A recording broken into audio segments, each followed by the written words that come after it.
And a good afternoon, ladies and gentlemen.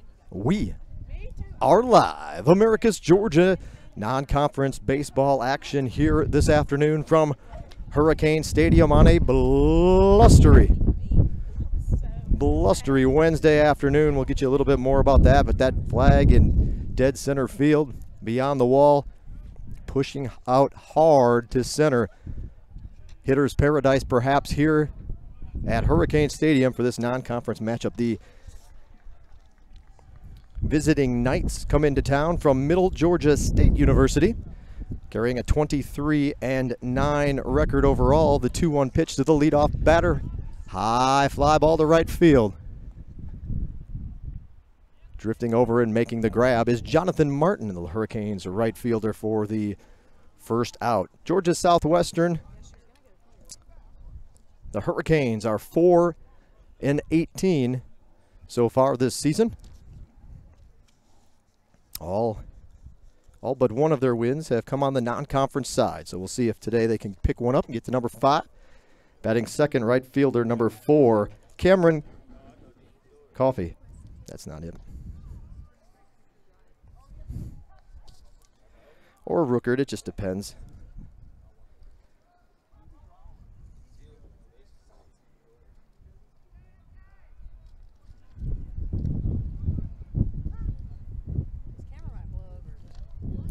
What have you got down there? It's Rookard. Okay. MJ Rookard. Okay. We'll go with that then. There's your batter now. I guess there's been some changes to the roster since the start of the season when the official score sheets for the teams were turned in. Number 4, MJ Rookard. There you go. A junior outfielder from Douglasville, Georgia. Transfers in from the University of Louisiana Monroe. Goes down for the second out of the inning. Batting third, left fielder, number 29, Zachary Cornell. So Cornell steps in to face Georgia Southwestern starter today, Stuart Tyler. This one a ground ball softly to the second baseman. Beta has it and will throw over to first. And it's a 1-2-3 inning for Tyler to open up the ball game here in Americus. We thank you for tuning in. Just underway. Georgia Southwestern heads to the dugout and will grab the sticks for the first time this afternoon. Thanks for joining us here on our YouTube channel, GSW Athletics, flagship station for the Surge Sports Network. Big thanks to Adidas, the official athletic footwear and apparel provider of Georgia Southwestern Athletics. Partnership with Adidas. We appreciate their involvement and commitment to Hurricane Athletics.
Jason Beta. Jason Beta gets the nod to get this thing started. First pitch swinging high. Soft fly ball to left field. Moving over and making the grab in left is Cornell. So Beta 1 pitch, 1 out to open up the ball game here for the Hurricanes. Batting second, left fielder number 8, Cole Clark. Sophomore Cole Clark, a .237 batting average. 5 doubles this season, 8 walks, 18 strikeouts. Steps in. Starting pitcher this afternoon for the Knights is number 15, John Hartzog. We'll give you a little information on John as things get rolling along. That one in there for a strike.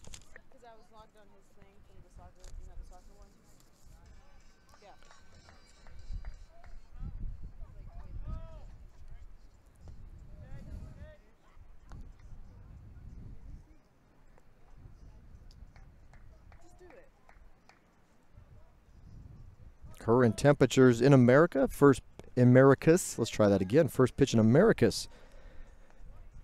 A balmy 53 degrees here at first pitch. The winds coming out of the west-northwest. West-northwest winds at 20 miles an hour. That flag has been blowing stiff to dead center field this afternoon, and it is no different right now. 3 balls and a strike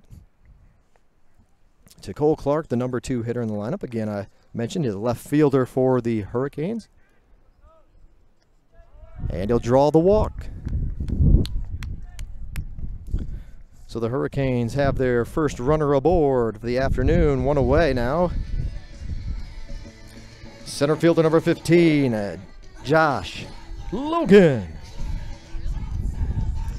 Logan was hovering around 300. Now he's dipped off to 282 batting average wise. A home run, one of only 3 home runs the Hurricanes have hit this season.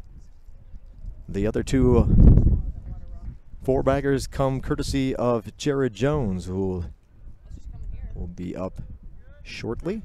First pitch to Logan in there for a strike. Middle Georgia State pitcher I mentioned is John Hartzog.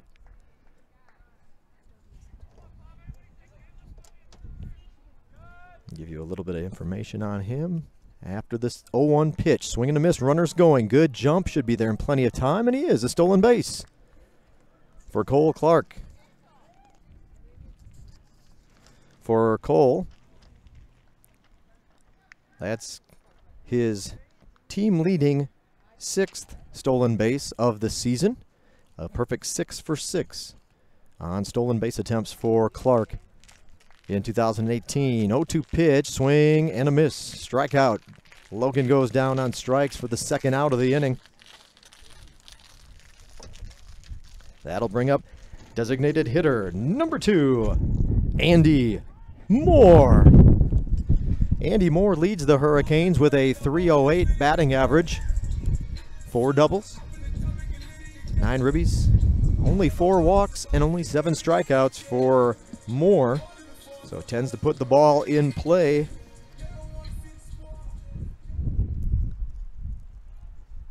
This for Moore, his 18th start of the spring.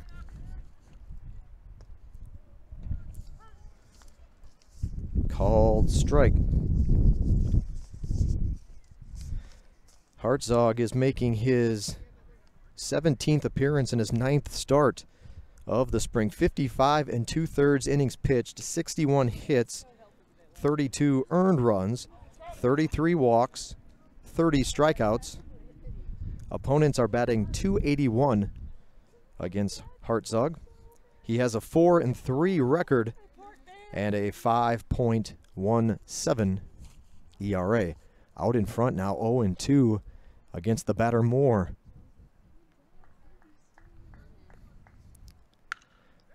This will be a line drive to center field. It's going to one hop.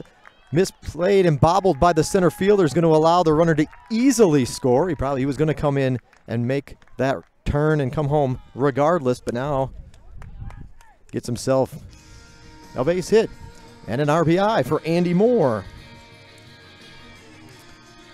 Georgia Southwestern with the early lead, 1-0 in this ball game. Now batting is the first baseman, number 7, Jared Jones. Jones, 273, like I mentioned, 2 home runs, 17 RBIs, 9 walks, 16 strikeouts.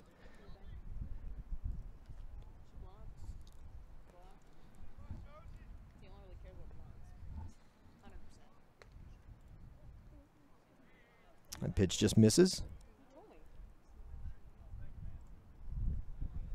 Hearts Out kind of takes a look at home plate. The home plate ump. Didn't know exactly where he was off on that pitch. 3 straight balls to Jones.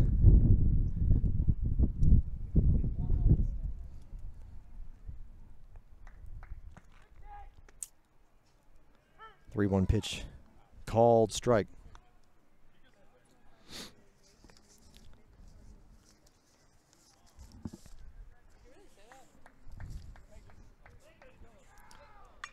Opposite field, slicing. Will it stay fair? It sure does, inside the right field foul line. Base hit for Jones. Runner goes around to third. Men at the corners with 2 outs. And a 2-out single for Jared Jones.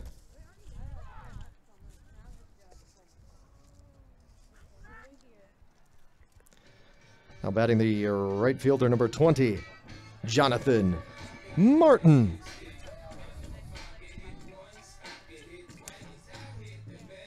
Martin currently batting 185.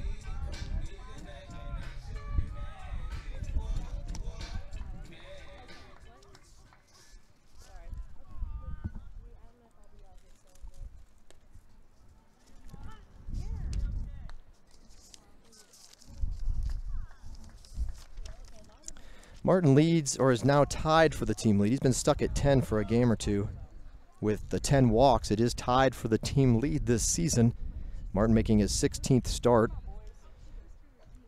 His 19 strikeouts does lead the Hurricanes as well. This one's into right field, pulled, drifting over, diving attempt, not going to get there. Extra bases for Martin. He's on his way to second. He's going to go for third. The head first slide, triple for Jonathan Martin. Hurricanes are feeling it early on. Third hit of the inning and a 3-0 lead for the Canes. The right fielder, or excuse me, the throw in to the cutoff man, I don't think he was aware the runner was going for third. His teammates direct him on the throw, but that delay allows Martin to slide in and beat it. Beat the throw for the third hit of the inning. Georgia Southwestern out in front, 3-0.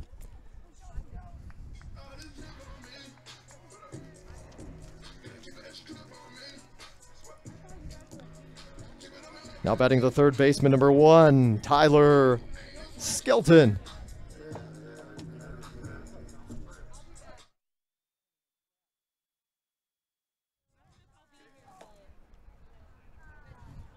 I'll be here. Ready, Anna? First position.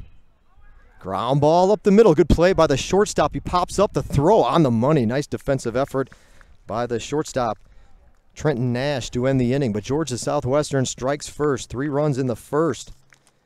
We'll head to the second. Georgia Southwestern already with more runs than they put on the board back on February 13th in Cochran. Again, this is the second meeting of the season, the home and home non-conference affair. February 13th, these teams met, and on their home turf, Middle Georgia State won 6-0. So the Hurricanes off to a good start here in Americus. We'll be back in a moment on the Surge Sports Network. Don't forget Two Dukes Barbecue. Only in Americus can you find Two Dukes Barbecue. Jay Duke puts together a mean plate of that Southern barbecue. But not only barbecue sandwiches, you can get various home-cooked casseroles and homemade potato salad. They cater as well. Check them out, Two Dukes Barbecue.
Blake Jackson, the leadoff hitter in the second inning for Middle Georgia.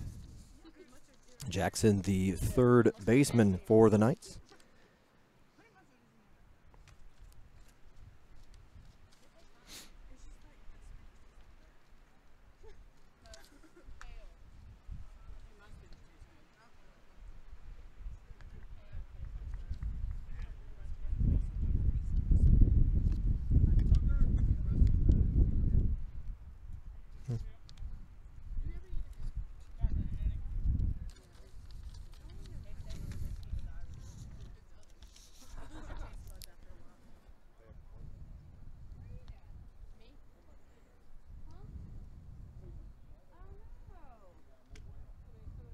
Well, I was going to give you some.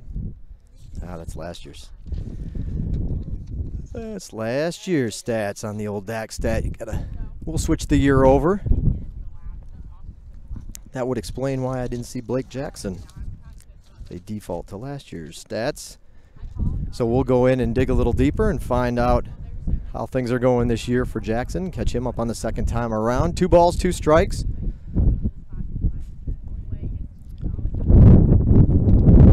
Chop to the third baseman. He'll pick it up. The throw, will it be in time? It sure will. On the money. Good play by Skelton for the first out of the inning. Also, fans, don't forget, if you'd like to follow along, get that real-time data at your fingertips. A live stats feed is available for today's broadcast. The links are in the description here on our YouTube channel, or the link rather. Designated hitter number 26. Jack Bill the fourth.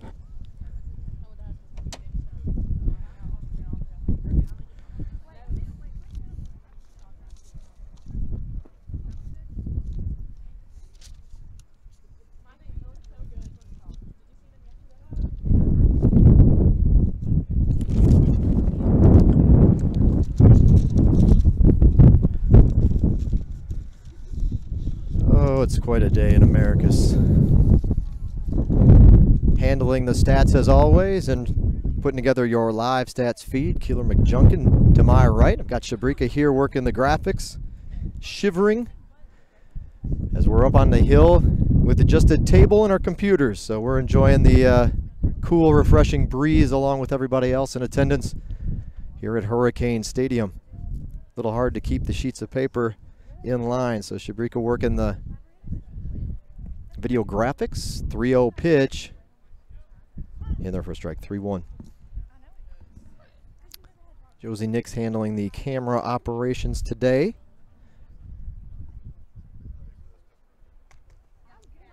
Part of our broadcast crew here on the Surge Sports Network. 3-1 pitch. Called strike. Will go up. Run the count full.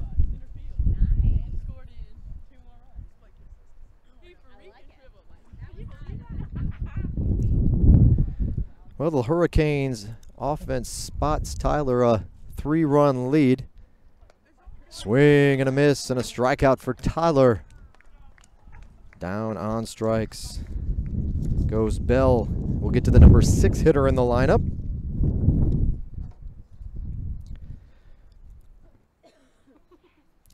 First baseman, number 25, Michael Flores. Flores comes in, the Knights' first baseman.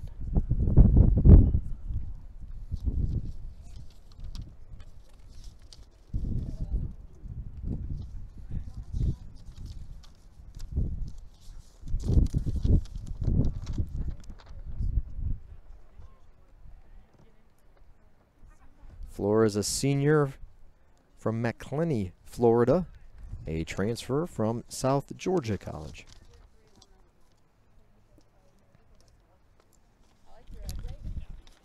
1-1 the count to Flores with 2 away in the inning. 2-1.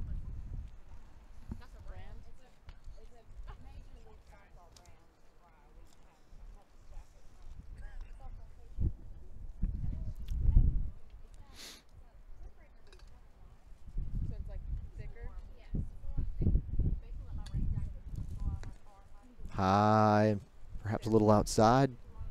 3-1.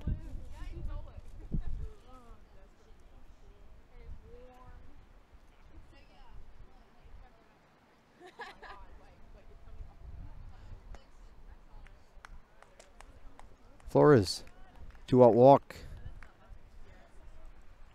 Knights have a base runner.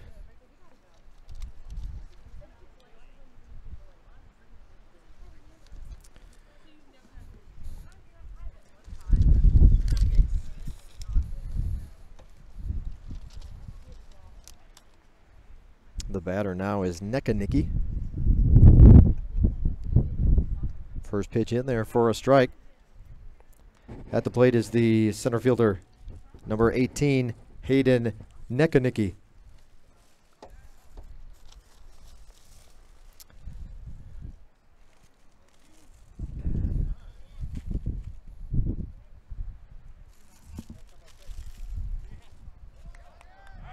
That one's going to get past Harrell. He's not sure where it is. The runner is going to go to third. I think he's going to get there in time, however, ahead of the throw. And he does before Harrell can get to it and throw it down. So runner at third base with 2 outs and a 1-1 count to Nekanicki.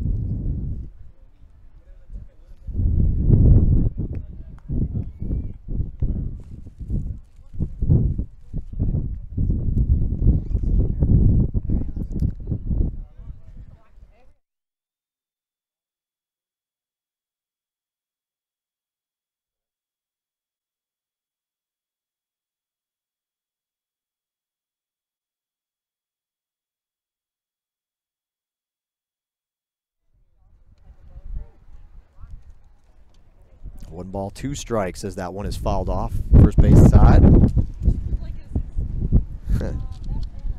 My laptop just about blew off the table. 1 ball, 2 strikes.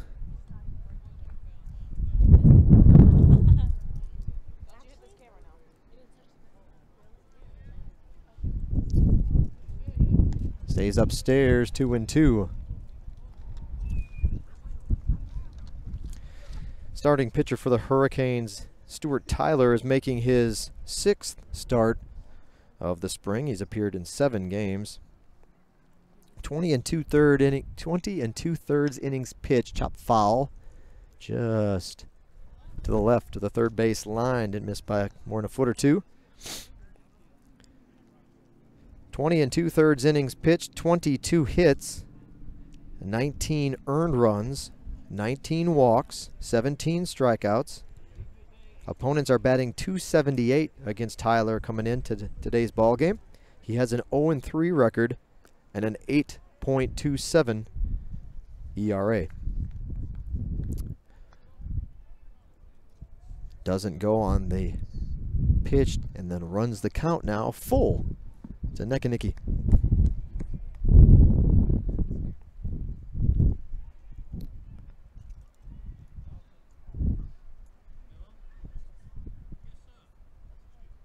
Outside, another walk from Tyler.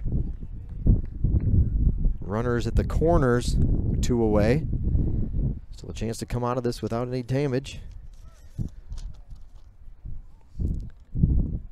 But he'll have to get past the catcher for the Knights, who's coming up to the plate.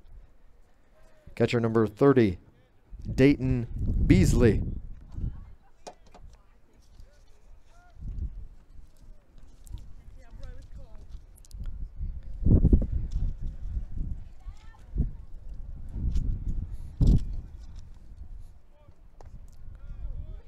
First pitch to Beasley. Passes over the plate for a strike. But again, the live stats feed up and running on our website. The link is there in the description of today's broadcast on this YouTube channel. Harrell able to keep that one out in front of him. Keep the runners put at the corners, 1-1 the count, however. If you don't see the link in the description for the live stats, you can also find it on our website, gswcanes.com. GSW Canes, all together, all one word, gswcanes.com. Just misses 2-1.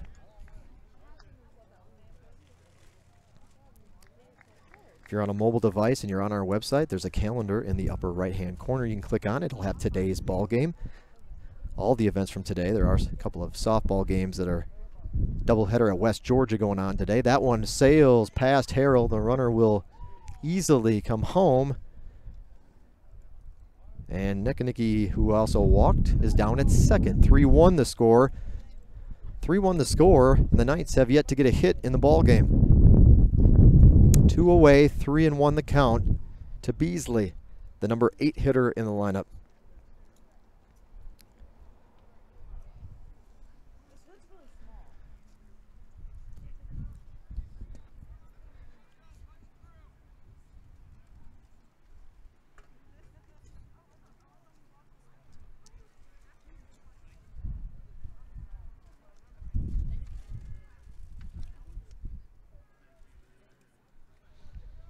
Three-one pitch outside, maybe even a little bit high too as well. Another walk, the third of the inning, has been issued by Tyler.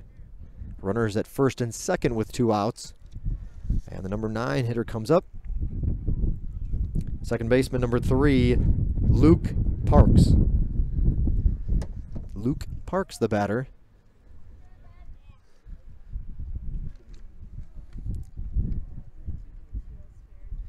As a team, Middle Georgia, again with a 23-9 record, has a .339 team batting average, an impressive .339 average. Opponents, 7.88 ERA. Georgia Southwestern, on the other hand, .224 batting average as a team, and opponents are throwing .261 against them.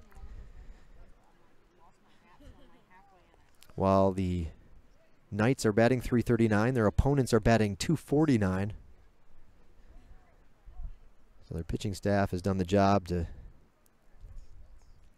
provide them with a couple of comfortable wins along the way. Zach Cornell leads the Knights with a .429 batting average, and MJ Ruckard is right behind him at .427.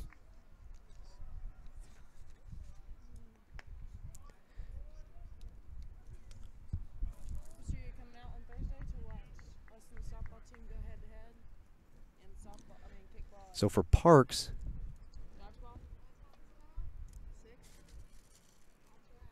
Parks is batting. This is making his second start of the spring. He's appeared in 24, now 25 games. He only has 8 at-bats, but he's registered 4 hits, so a .500 batting average in the limited sample size for Parks, who gets the call today to start at second base for the Knights. 1 ball and 2 strikes. This one up the middle. Beta has it, underhand toss to Shea, covering the bag, and that'll be it for the Knights in the second. They do get a run, yet to get a hit in the ball game. The Knights inch a little bit closer. 3-1 the Hurricane lead now, and the Canes head to the dugout. We'll see if they can add to their lead in the bottom half of the second inning. We'll be back here from Hurricane Stadium in Americus, Georgia. Speaking of which, speaking of Americus, only one place you can find the Roman Oven Pizzeria. Anthony and his crew, well known throughout town for all of their cuisine, but they're got to look at their pizza buffet. Plenty of desserts, pizza, salad, all kinds of good eats, and you can load up at the Roman Oven, that's for sure. Great pizza buffet, but they've also got a full menu of items: sandwiches, wings, wraps. Next time you're in America, stop by the Roman Oven Pizzeria. We'll be back in a moment.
Leading things off in the second inning will be the catcher.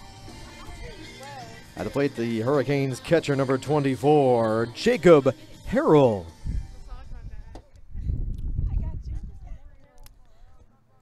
So for Harrell, he's making his second start. That one, first pitch swinging, line drive to right field, diving attempt, and catch made.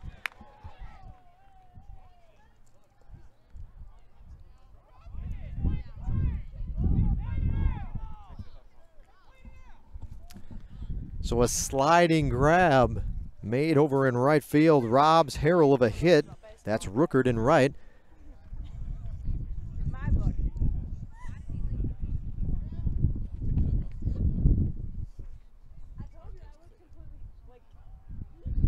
Head coach Brian McLean out to have a word with the base umpire just to get clarification. And if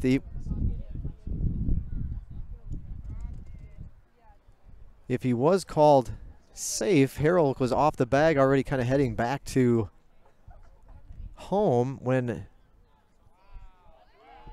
so I don't know if it was actually on the catch. We're going to say it was on the catch or the tag at first base. But I believe the initial call was that the right fielder made the sliding grab for the out. And Rookert robs Harrell of a base hit. We get to the number 9 hitter for the Hurricanes. Shortstop number 26, Devin Shea. Shea has been red hot as of late, 265 batting average overall for the freshman. But in his last 4 games, he's batting .500.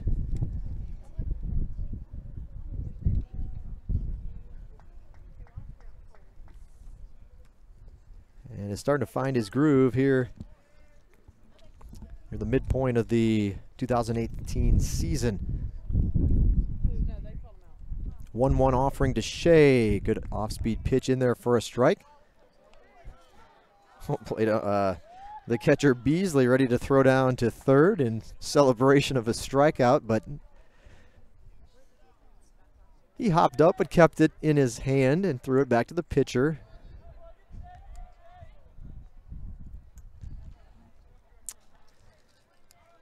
Pitch too early. We'll see if they'll get that third strike or if Shea can fight it off. 2 balls, 2 strikes the count.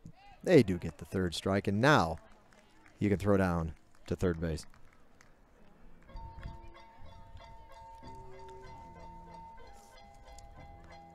Back to the top of the order for the Hurricanes.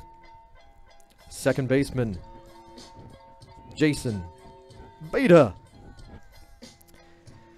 And so I can admit when I make a mistake. The stats I read for you on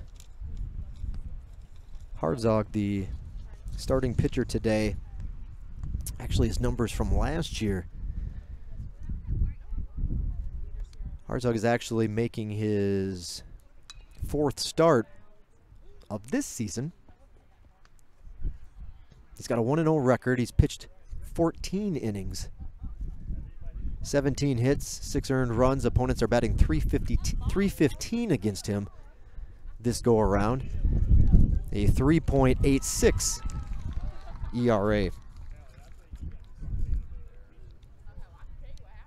Hartzog in his senior season out of Perry, Georgia, Perry High School. So Beta reaches by way of an error with 2 outs in the inning, and that'll bring up Cole Clark. You see the sophomore for the Hurricanes stepping in. Runner aboard. Left fielder Cole Clark.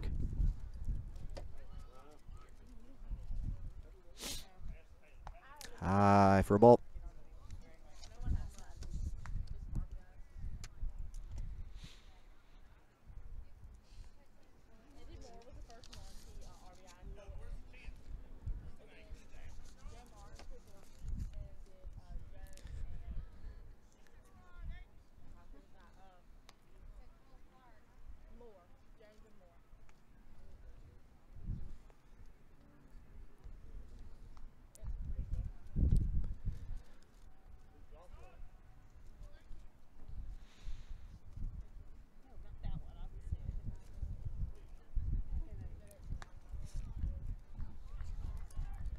3 straight pitches out of the zone to Clark.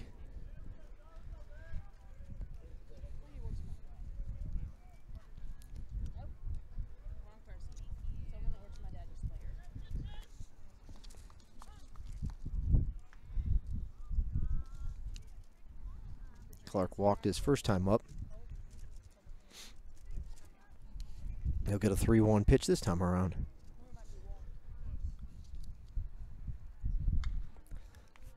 Fouled off.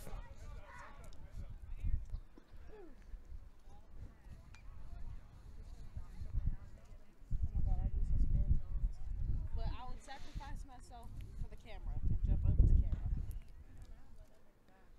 Just kidding. 100%. I would sacrifice. Thanks, Missy. I would sacrifice myself for you. I jump. You have to. Yeah. I forgot.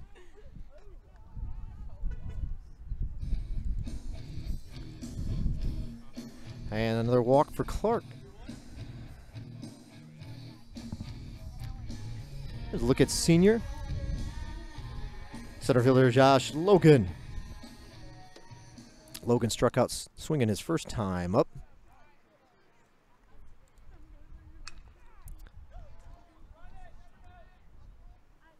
High fly ball to left field, waiting for it to come down and finally making the grab to end the inning. So the Hurricanes come up empty in the second inning, unable to add to their lead. As we go to the third, here from Hurricane Stadium, Middle Georgia 1 run, no hits, 1 error. And GSW 3 runs, 3 hits, no errors yet in the ball game. We'll be back in a moment. Thanks for tuning in here on our Surge Sports Network.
And Nash sends one into the left field corner. He'll make his way to second base.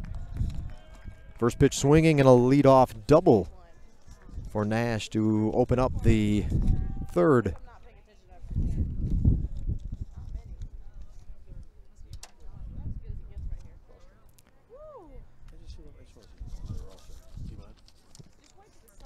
Now batting, right fielder MJ Ruckard.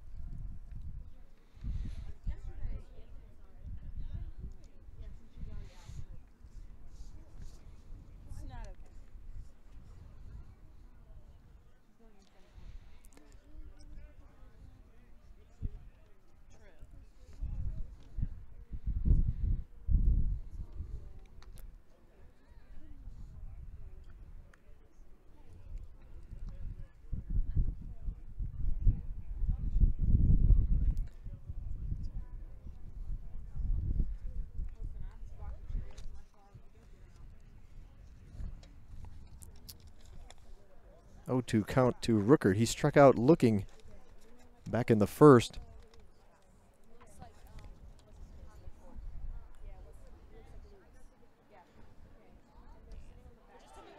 And a swing and a miss. But he'll end up making his way down to first base. Not the first time this has happened to the Hurricanes this season. Unfortunately, the most memorable strike three that got past the catcher was during the Flagler series against the nationally ranked Saints.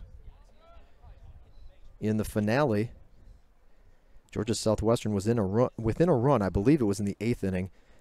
It was 3-2, the score in favor of Flagler.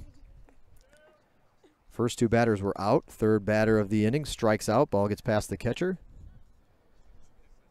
Makes his way to first base, and from there, it was a 5-run inning. So let's hope the same does not happen this time around, and then the Saints held on and shut the door to get, in fact, the 8-2 win to close out the series. So nobody out in the inning now. Runners at the corners. A strikeout for Tyler.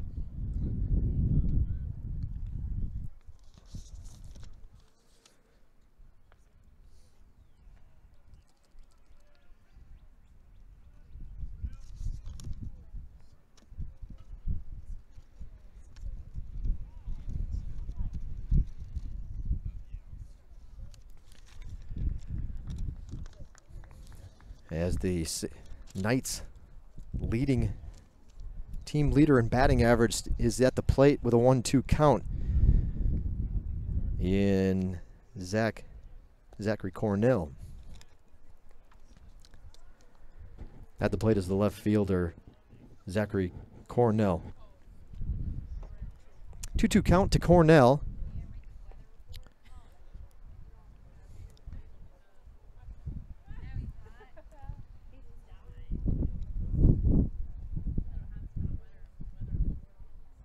He'll reach for this one and slap it into left field. Moving back is Cole. He'll catch it. Sacrifice fly for Cornell. It's a 1-run ball game.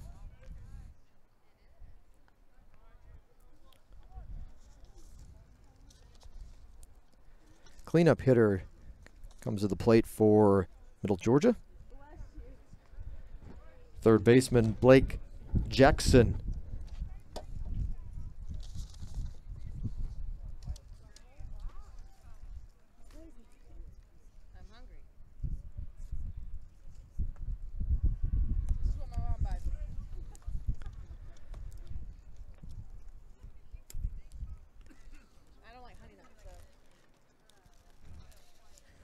One out, runner aboard at first base. No, these are so much better. Yep. No, I hate milk at all, like at all times. 2-0 count. And Harold will go out and have a word with Tyler. That's why my bones aren't strong. What's this good for? My cholesterol's good though. Following today's home game, the Hurricanes head on the road for a weekend series at Erskine. Starts on Friday afternoon, the opening game of the series at 2:30. And a doubleheader on Saturday starting at noon. Game 2 of that doubleheader, the series finale, will be 7 innings. Then it's a midweek game, a Tuesday afternoon affair at Valdosta State, the return game in that home-and-home non-conference series. Gets away for a walk.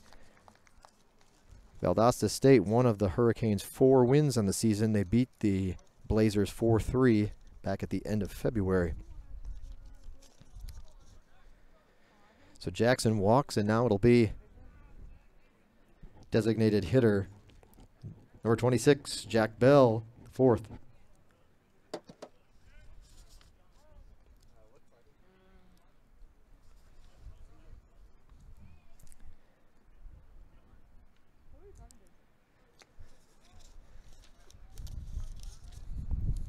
So GSW starting pitcher Stuart Tyler has issued 4 walks in the ball game now.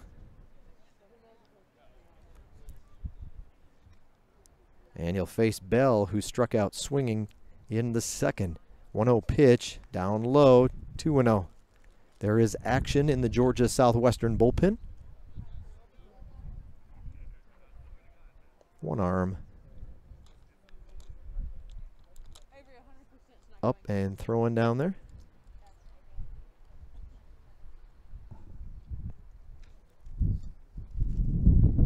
Two-oh pitch, foul, out of play, first base side.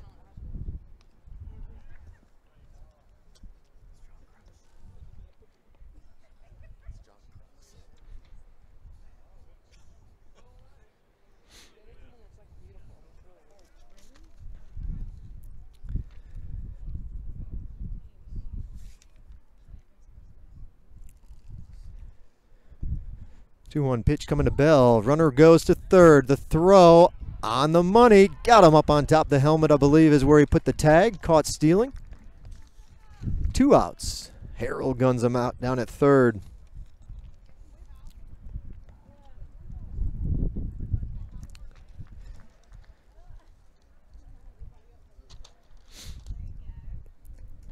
So that was Nash. They got up third on the double steal. Rooker does end up getting to second base. And that'll be a walk.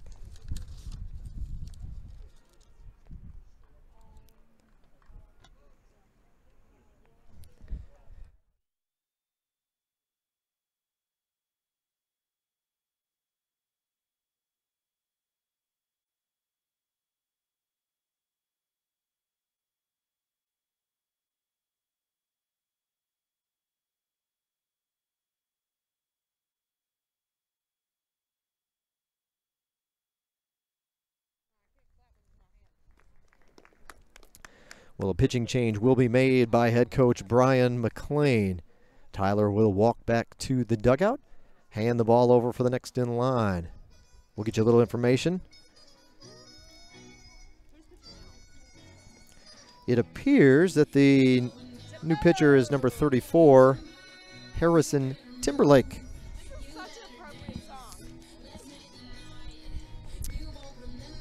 Timberlake comes in. One of the lower ERAs on the team.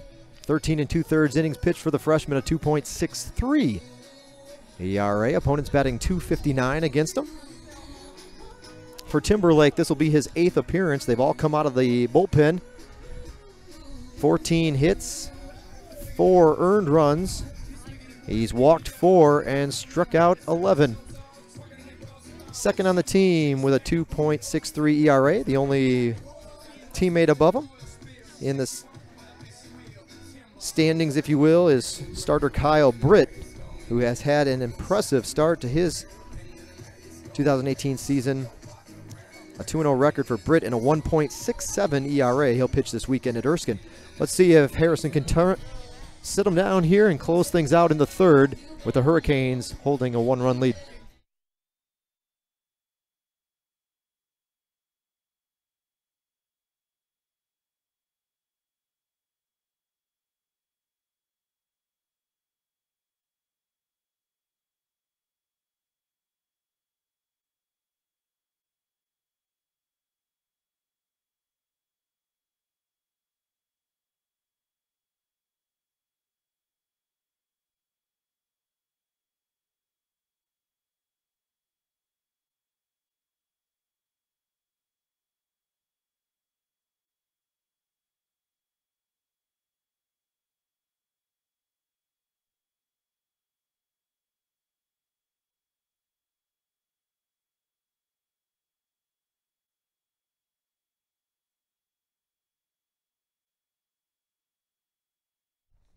First batter Timberlake will face is Michael Flores, the first baseman, who walked in the second.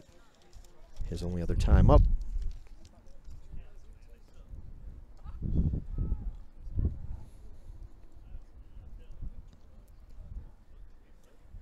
Good lead at second base. Time called.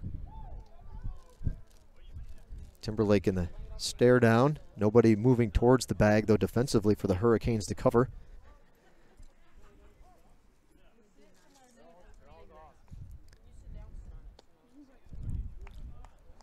Pitch misses a little bit outside, 1-0. But I'm ugly right now. Yeah, me too. It's just a thought. Maybe Saturday. Yeah, I'm gonna look cute Saturday. Horrible.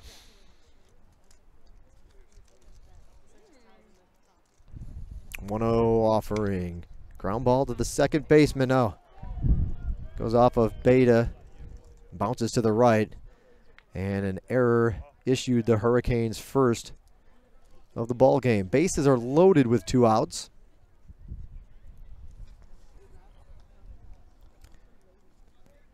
And the batter, center fielder Hayden Nekanicki.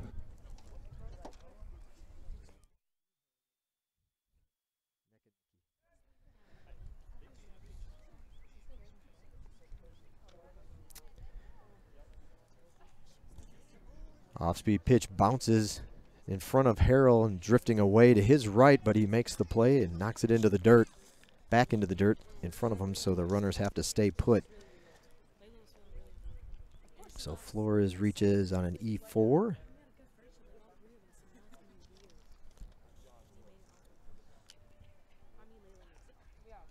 One-0 pitch, pulled foul to even up the count at 1-1.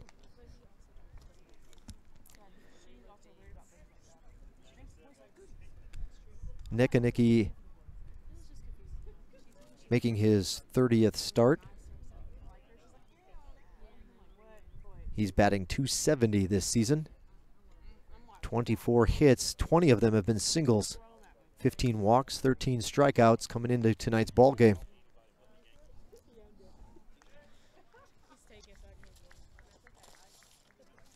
Nekanicki is a senior from Sewanee, Georgia.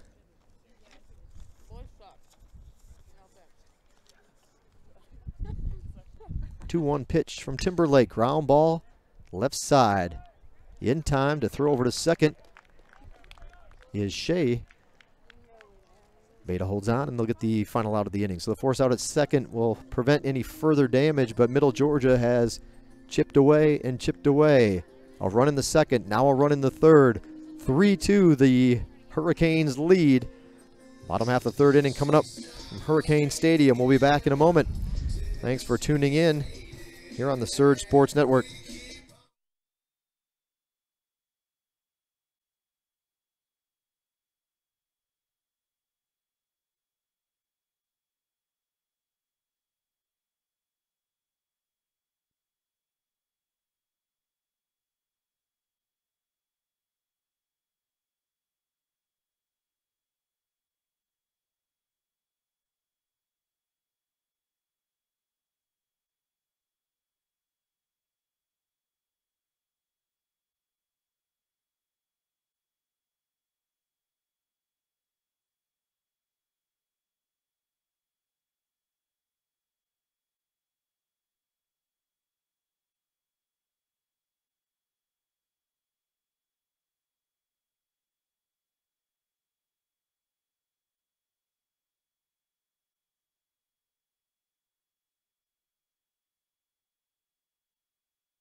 So you had a chance to meet the leadoff hitter for the Hurricanes in the third inning. Look at Andy Moore. Moore singled to center field in the first. We'll announce him for the home crowd here, the crowd in attendance. Leading off the third inning, designated hitter Andy Moore. That one stays upstairs to even the count up at 1-1. So Stuart Tyler, his day is done. The Hurricanes starting pitcher, a junior from Cordele, Georgia, transferred in from Chattahoochee Valley Community College, the junior left-handed pitcher for the Hurricanes. In his place now, as I mentioned, the freshman from Philadelphia, Pennsylvania, Harrison Timberlake.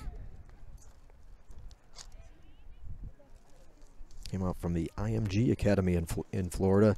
He's on the hill in relief duty to end the third. Now the Hurricanes will try to add a little bit to this lead that has suddenly dwindled down to a run.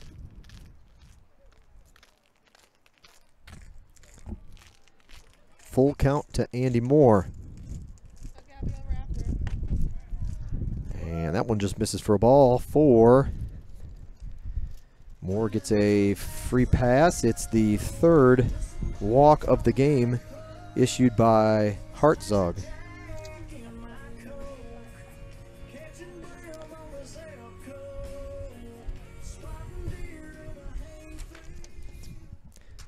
Now batting first baseman Jared Jones. First pitch swinging for Jones. That ball into right field, making the play will be Rookard. And there's one away.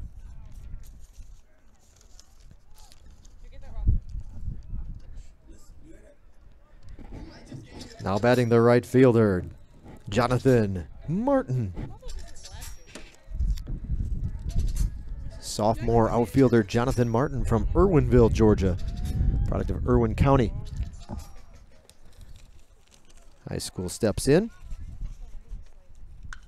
First pitch swinging, fly ball to left field.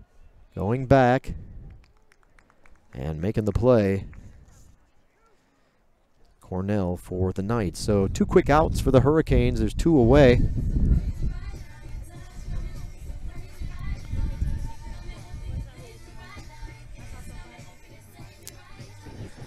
Now batting third baseman Tyler Skelton.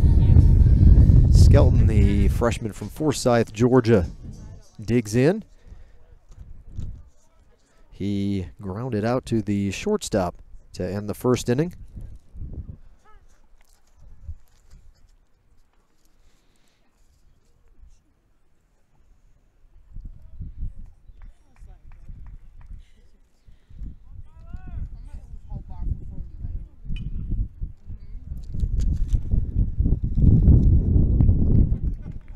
And Skelton will close out the third inning as well. So no runs in the third for Georgia Southwestern.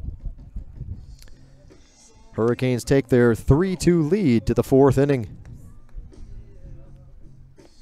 Here on a sunny yet breezy, gusty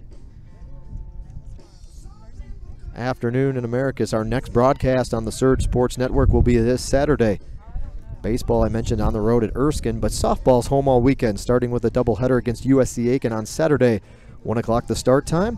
They play Lander on Sunday. That doubleheader also be broadcast right here on our YouTube station, GSW Athletics, part of the Surge Sports Network. We'll be back in a moment.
Beasley thought about it. Uh-oh, they may have caught him in no man's land. Beasley stumbled rounding first base, tried to put the brakes on and head back. It'll be a single for Beasley. Dayton Beasley with a base hit. Thought perhaps when it left his bat that the Knights would have their second straight inning with a leadoff double, but he had second thoughts, put the brakes on, stumbled, got caught in the dirt a little bit. And once the ball got into second base, they ran him back towards the bag, and you saw the rest. In the pickle, put out just in front of second base. That last slide coming up just a little bit short. Beasley gets the base hit, but is ultimately out on the play.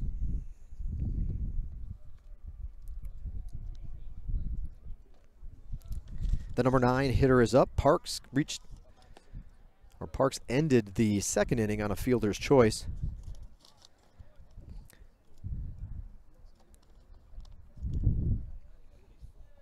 Two-0 count to Parks.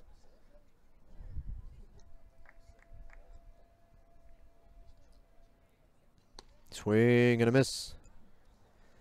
At the plate, second baseman Luke Parks.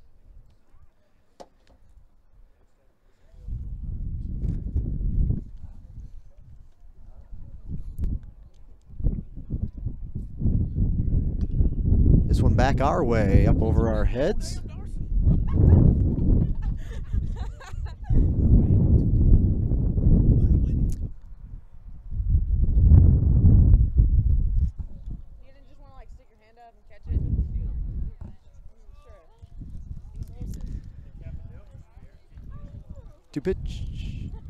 Two pitch. Misses and runs the count full.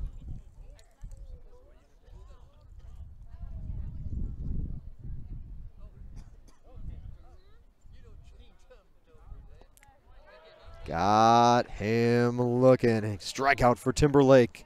Parks goes down. On strikes, 2 outs. Back to the top of the order. Shortstop, Trenton Nash. Nash, 1 for 2. Double down the left field line or into the left field corner his last time up. Back in the third.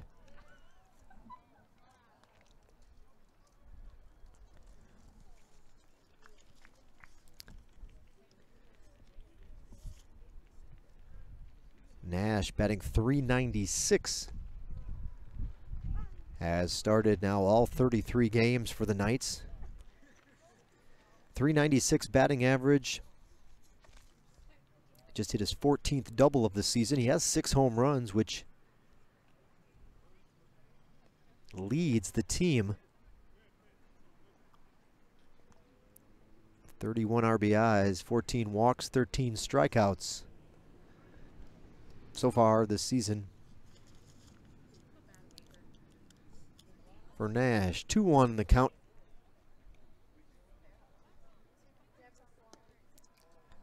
Misses outside, 3-1.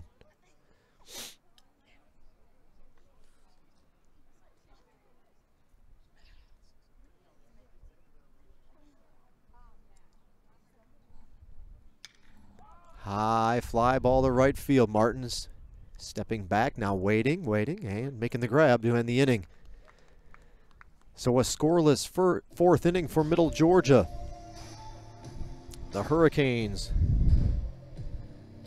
coming up to the plate. Bottom half of the inning when we return. Here, you're watching Georgia Southwestern State University Baseball on the Surge Sports Network.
So you get a little peek at our Hurricanes leadoff batter in the 4th inning, catcher Jacob Harrell.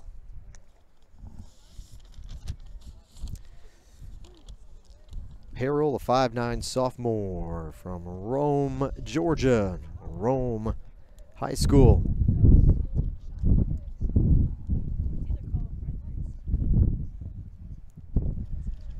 Only 5 registered at bats for Harrell coming into the ball game, and he lined out to the right fielder his last time up. This one will go to the right fielder as well, but it will bounce first. Base hit. And how about that for Jacob Harrell, base hit to lead off the 4th inning.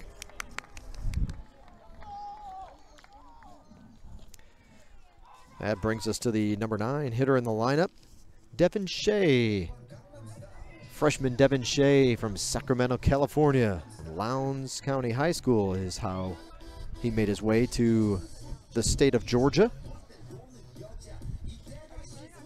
He struck out swinging in the 2nd, his only time up. At the plate, shortstop Devin Shea. Squares to bunt, called strike. Hurricanes there with their 4th hit. 4th hit of the ball game. Middle Georgia has 2 runs, 2 hits, 1 error. GSW 3 runs, 4 hits, 1 error. Squares around a bunt again. This one bunted foul.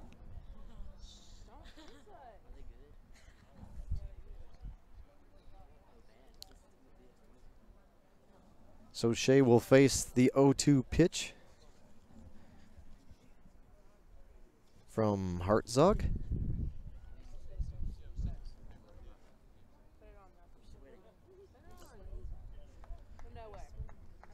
Hartzog with 2 strikeouts in the ball game. 0-2 pitch just misses, 1-2.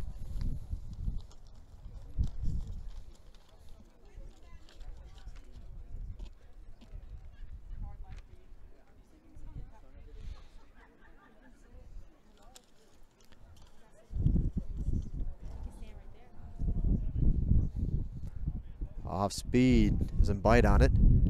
2-2.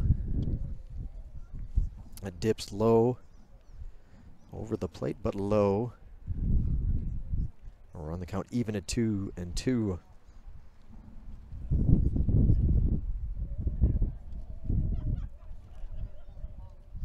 Another off-speed pitch bounces in front of the plate, blocked by the catcher. Beasley beats that one into the dirt, keeps it out in front of him. Runner stays put, and the count goes full, 3-2.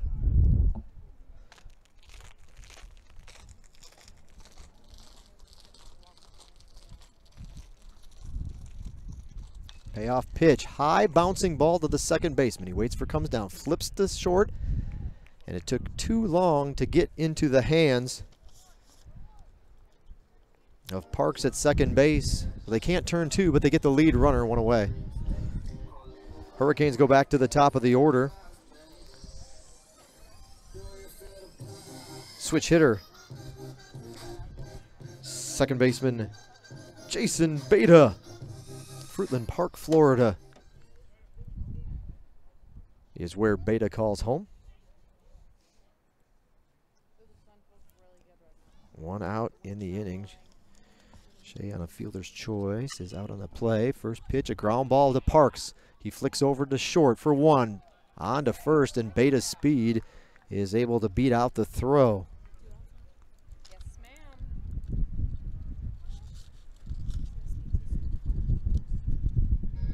2 outs.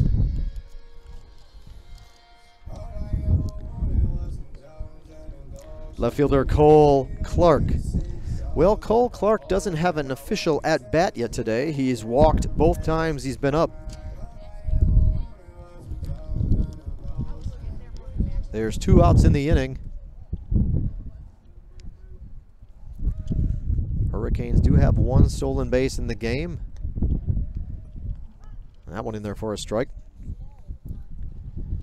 In fact, it was Cole Clark who swiped second.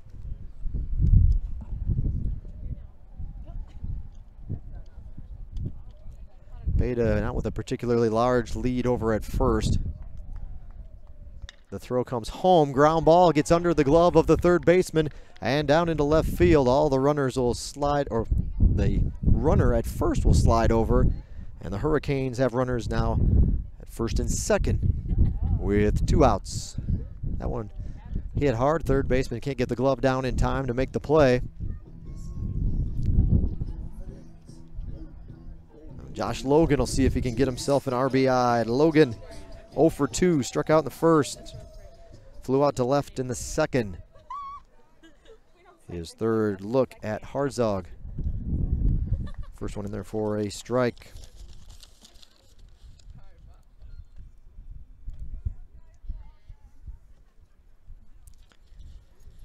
Two-out single from Clark.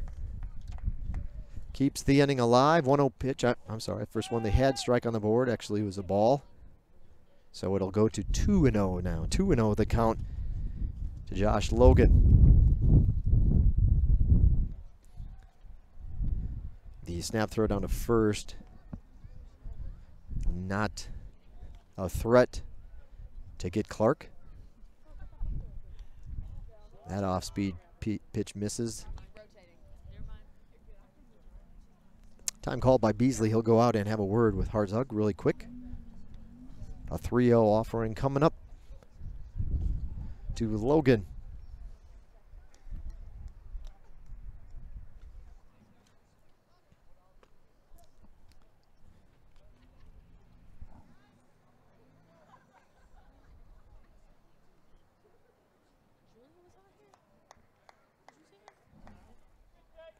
Outside, ball 4. There's action in the Middle Georgia bullpen. One pitcher up and throwing, a visit to the hill. This time it'll come from the bench. Coach heads out to have a word as Logan draws the walk. And the bases are loaded for Andy Moore. Moore 1 for 2. Singled to center in the first, walked in the third. We'll let him talk about it on the hill. We'll be back in a moment.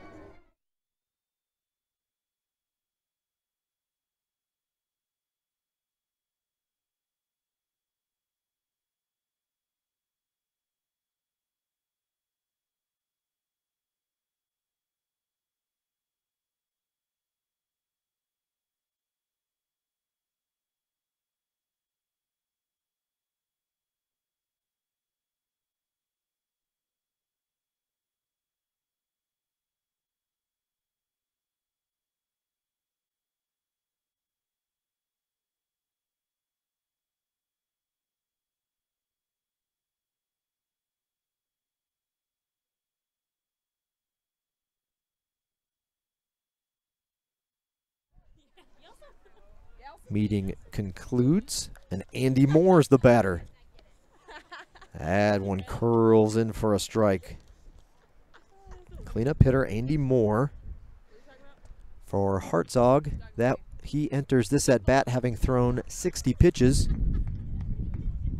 What you saying about me? Got some work to do to get out of the jam, but there are 2 away in the inning. And one misses, evens the count up at 1-1. All things considered, really not a bad crowd. Over 100 people here. Blankets and hoods. Swing and a miss, 1-2. Stocking caps, winter coats had to be pulled back out. But like I said, all in all, actually a better crowd than I would have imagined given the elements. Here to watch some baseball on a Wednesday afternoon. 2-2, that one misses outside, and it's 2s across the board. 2 balls, 2 strikes, 2 outs. Number 2, Andy Moore at the plate for the Hurricanes. And the kick in the pitch bounces in front of home plate, blocked by Beasley. Runs the count full, however. Harzog has walked 4 batters in the ballgame, struck out 2 so far.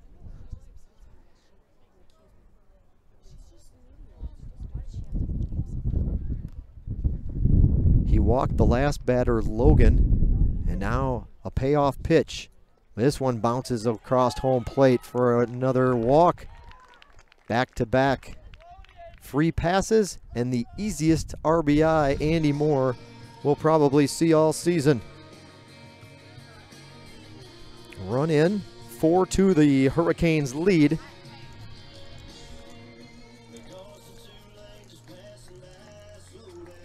First baseman, Jared Jones. Well, Jones will have to take a look at a new pitcher because with that visit to the Hill, that'll be the end of Hartsock's day. We'll be back in a moment to introduce you to the relief pitcher for Middle Georgia when we return. You're watching non-conference GSW baseball on the Surge Sports Network. Thanks for tuning in with us this afternoon.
So Middle Georgia calls on its bullpen, number 11, Whit Campbell, the new pitcher for the Knights. Campbell, a right-handed junior. 6-footer out of Cordele, Georgia, went to Crisp County High School. And he comes in with the misfortune of the bases being loaded, but we'll see if he can work out of it. There are 2 outs in the inning, and the Hurricanes have scored only 1 run so far in the frame. 1-0 offering. Bounces into home. 2 balls. No strikes to Jared Jones, the batter. For Campbell, he is making his 6th appearance out of the bullpen. 9 appearances overall so far this season. He's pitched 22 2/3 innings, surrendered 31 hits, 17 earned runs, has walked 8, struck out 21. Opponents batting .313 against him, a 1-1 record, and a 6.75 ERA. But a bases loaded walk, another easy ribby. This one will be credited to Jared Jones as he walks with the bases loaded. This is 3 straight walks. that have been issued by the Knights pitching staff. And now Jonathan Martin, who is 1 for 2. He tripled in the first. The batter is the right fielder, number 20, Jonathan Martin. Time called as the first baseman will actually make his way over to the hill. His pitcher wasn't aware that he was coming over. The base umpire throws the hands up for time.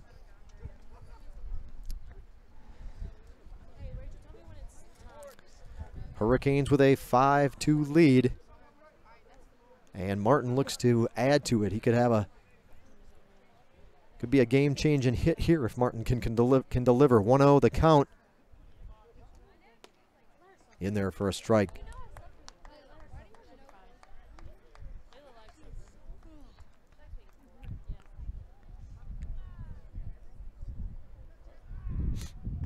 One pitch. Ooh, check swing got the umpire. Ooh. Home plate umpire in serious pain, as that one got a piece of him. He throws he's hurting. Home plate umpire hit by that ball.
Just shoot the shot over to the dugout. You can't really see the home plate umpire right now, but he's getting treatment from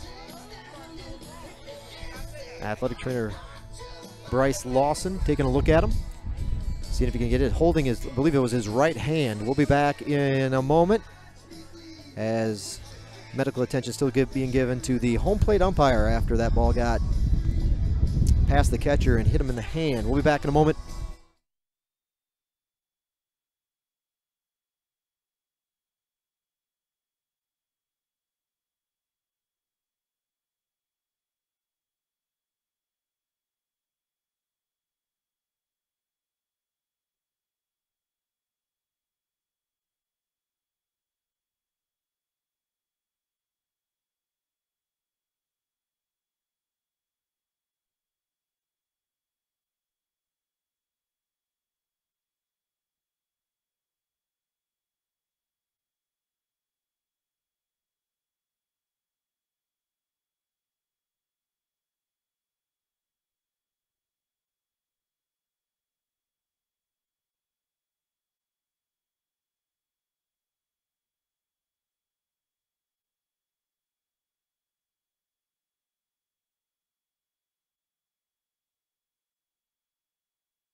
So just to give you an update, fans that are watching the ball game, the home plate umpire was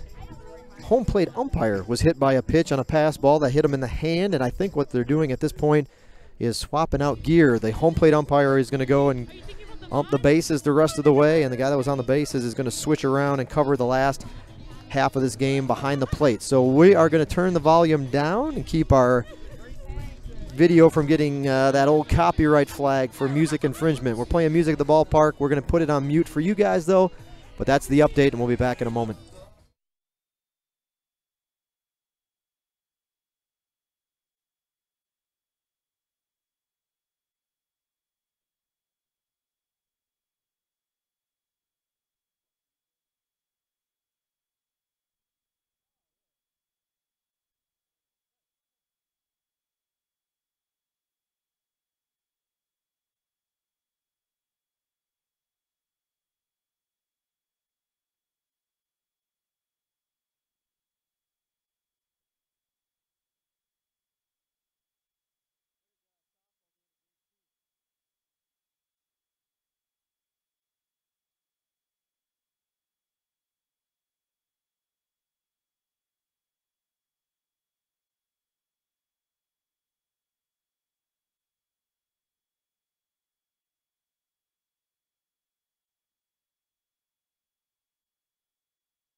We're still waiting for our umpiring crew to come back to the field, giving you that update. Still waiting, again, our home plate umpire, if you're just tuning in, wondering what is going on.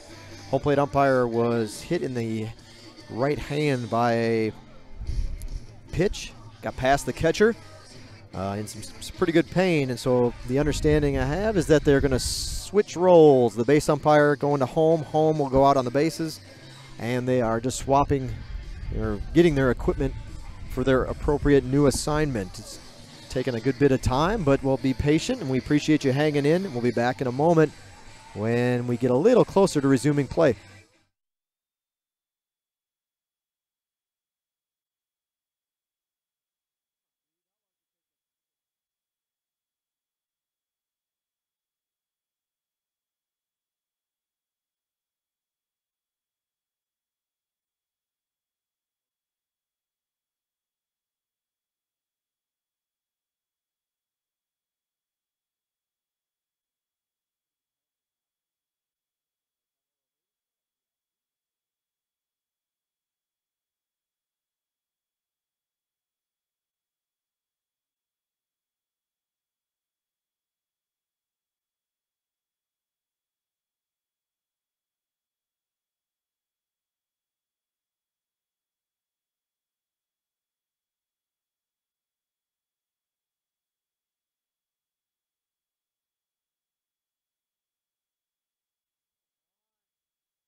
Still awaiting the umpiring crew to return to the field. They're back in the, I see the door has opened to their locker room area, which is adjacent to the parking lot, so they've got a little bit of a walk to get back to the field, and then we should be back to action shortly thereafter. It's been a long break, but we appreciate it. 40 plus folks of you tuned in and listening and hanging with us through an extensive delay here as we tend to our injured umpire. Again, he was hit in the right hand, perhaps the wrist area, and he'll be both of tonight's umpires coming back to the field after a short break here. Hang with us. We'll be back in a moment.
And we're back.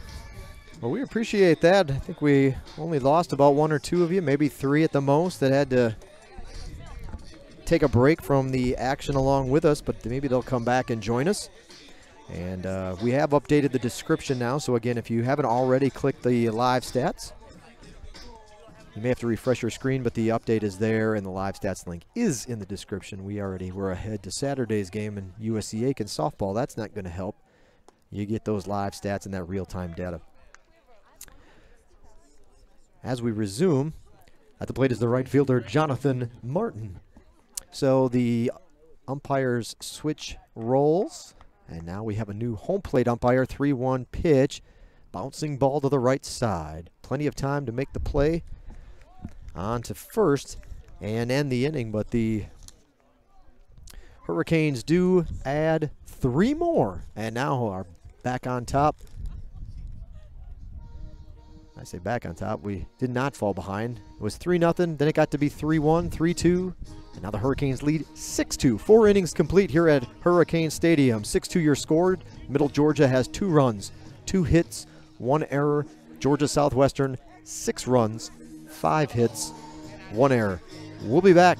5th inning coming up in just a moment. Thanks for tuning in to Georgia Southwestern State University Baseball on the Surge Sports Network.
Fifth inning of action, the leadoff hitter for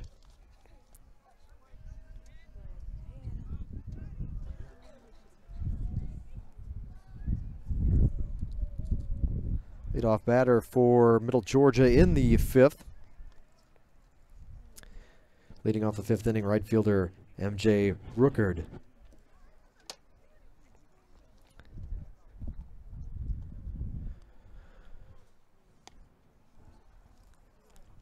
So Timberlake is back on.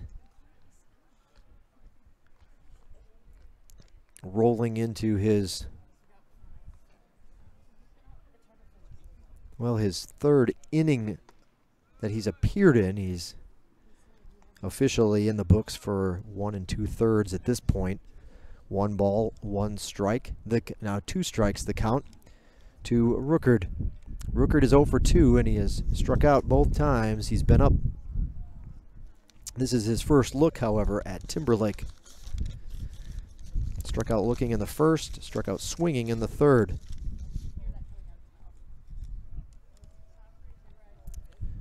One-two pitch from Timberlake. Low for ball, 2-2.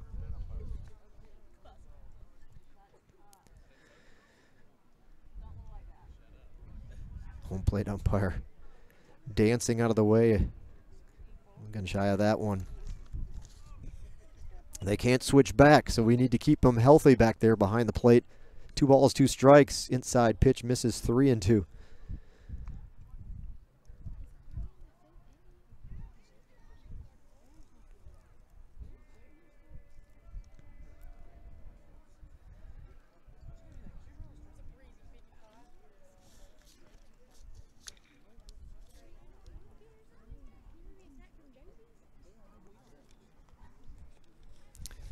Count is full to Rookard.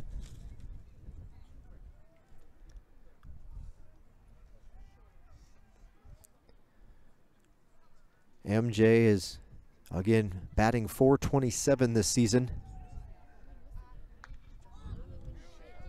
Popped up back here. I think this one is going to get over the backstop. It just gets over the backstop and comes straight down onto the walkway. Right behind the bench, or excuse me, right behind the wall, brick wall. That runs from dugout to dugout, enclosing the field here at Hurricane Stadium.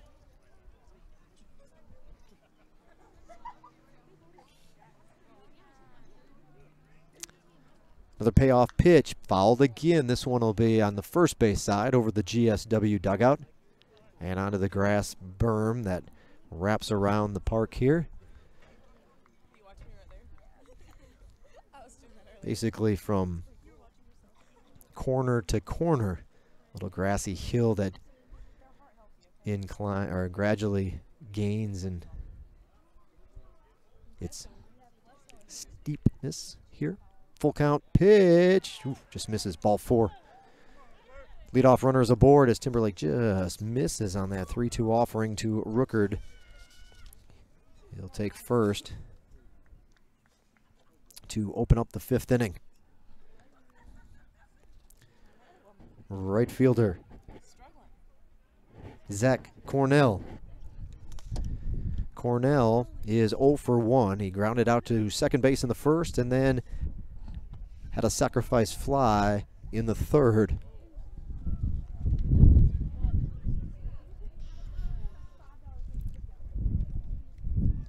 First pitch to Rookard, or excuse me, to Cornell rather, is a ball.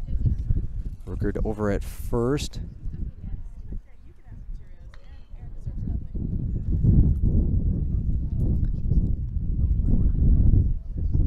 That ball fouled off. Count evens up at 1-1.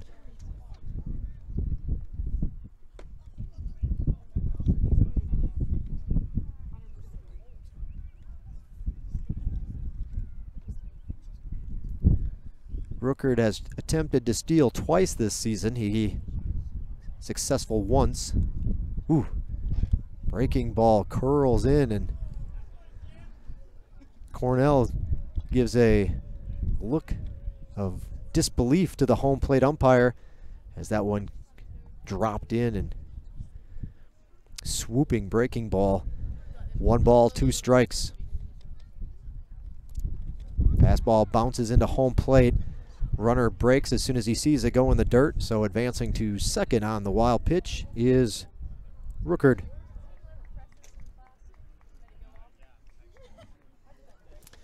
Rookard saw that one and go in the dirt and took off for second base.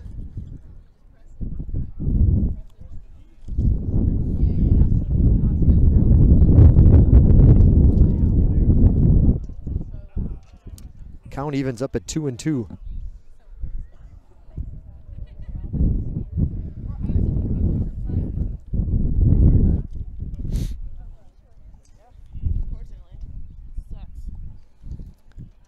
Two balls, 2 strikes. Big swing on the hook from Timberlake, and he gets the strikeout.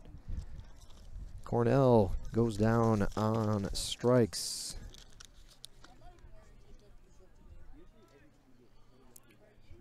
One away. Third baseman Blake Jackson. Jackson is 0 for 1. Grounded out to third base in the second and then walked in the third.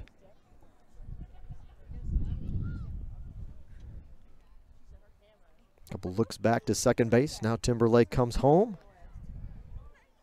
Good pitch, strike 1.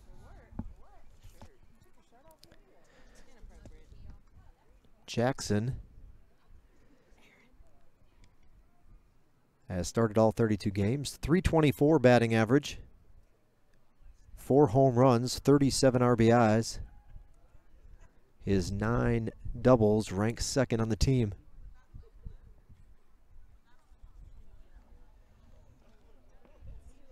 0-1 pitch. Just misses. A little bit low. Off the edge. Evens up the count at 1-1.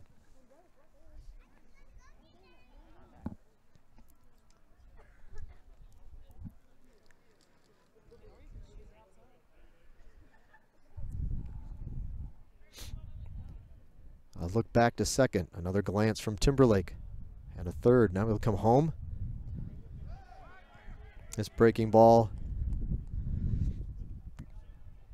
gets away from Harrell, who had to reach and try to backhand it. Short hops his glove and bounces up in the air. Away from the catcher, allowing the runner to move over to third. 1 away, 2-1 the count. Middle Georgia's favorite innings to score, the third and the sixth. 54 runs scored this season in the third inning, 42 in the sixth. They did score a run in the third today.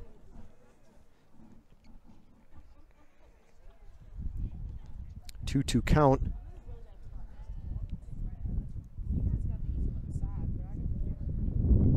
That one low, 3-2. Count runs full.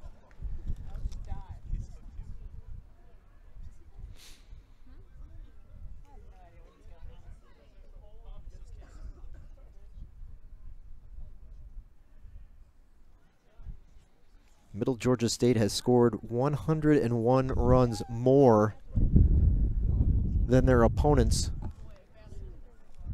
this season. 254 total for the Knights, 254 to 153.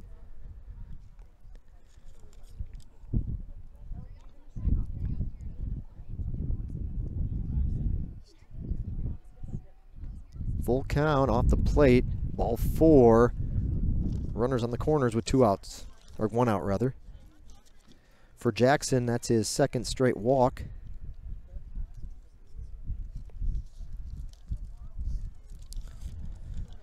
And it'll bring up the designated hitter. Designated hitter, Jack Bell.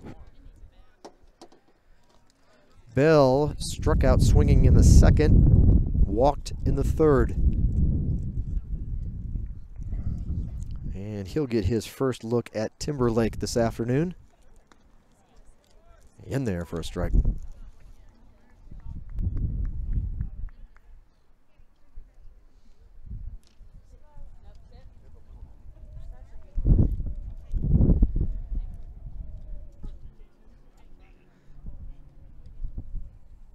Off speed. Looping breaking ball drifts away from Bell to even up the count at 1-1. The wind temporarily was blowing actually towards the left field foul pole from the right pole to the field to the left field foul pole. It has since spun back to where it's been most of the afternoon when you glance up that way.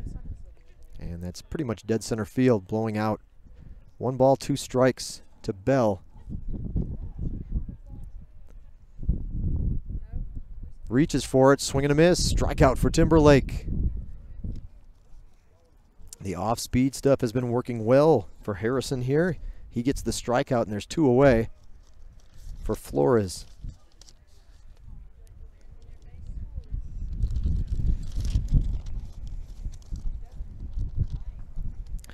First baseman,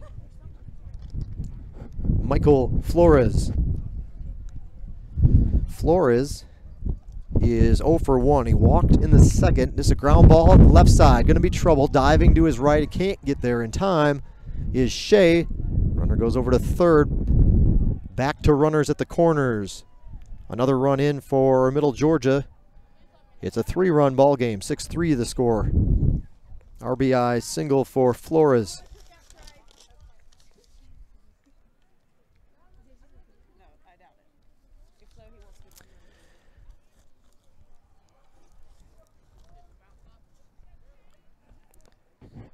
Center fielder Hayden Nekanicki. Nekanicki walked in the second and ended the inning in the third on a fielder's choice.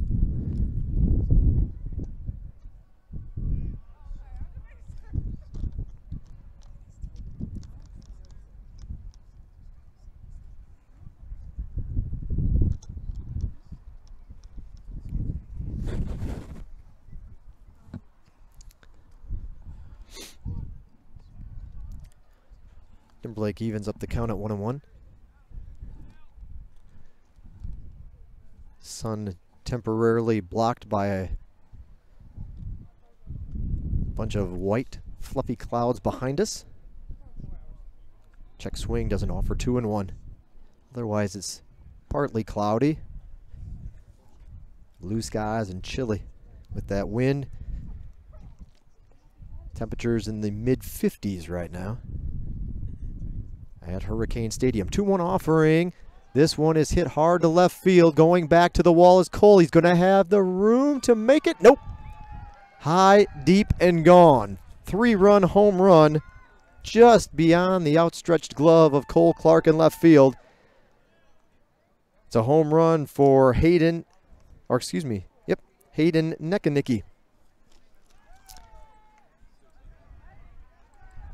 That's his first home run of the season. First home run of the year for Neckanicki. That's RBIs 13, 14, and 15. The ball game all tied up at 6. The number 8 hitter coming up for the Knights. Catcher, Dayton Beasley. Beasley is 1 for 1. Walked in the second, singled in the fourth. Game all tied up at 6 now.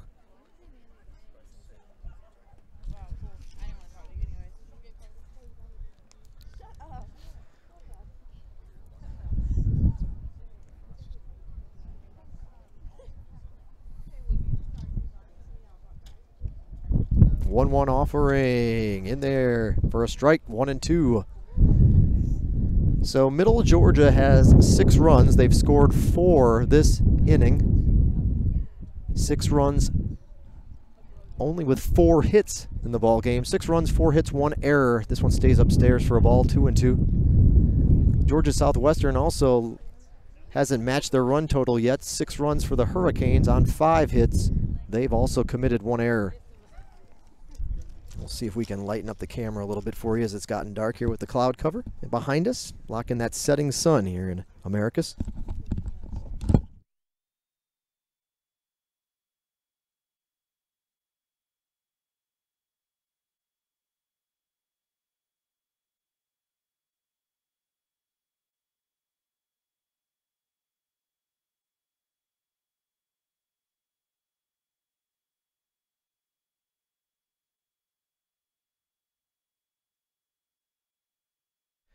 That ball, the 2-2 pitch, falls in between the outfielders in left center field. It's a double. Double for Beasley, so he's having quite a day. Now 2 for 2 with a walk.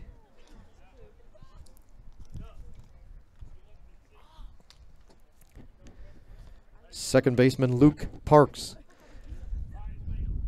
Before Parks could get in the box, head coach Brian McLean's going to come out to the mound and have a word with his relief pitcher Harrison Timberlake. There is nobody up in the GSW bullpen at this time, so they'll have their meeting.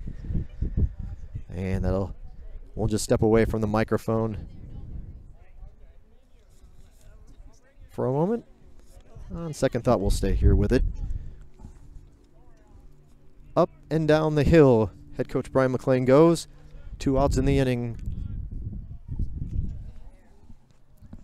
6-6 the score. Now everything matches for both teams. 6-5-1.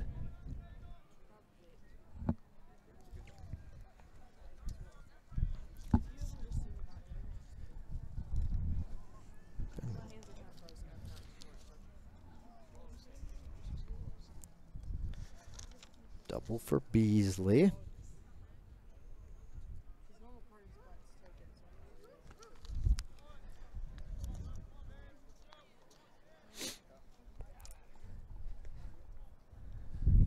The on-deck batter is back to the top of the order in Trenton Nash. If he would be the 9th hitter of the inning if he gets up to the plate. Pitch stays up a little bit high to even the count at 1-1. Parks is 0 for 2, fielder's choice to end the second inning, and he struck out looking in the 4th.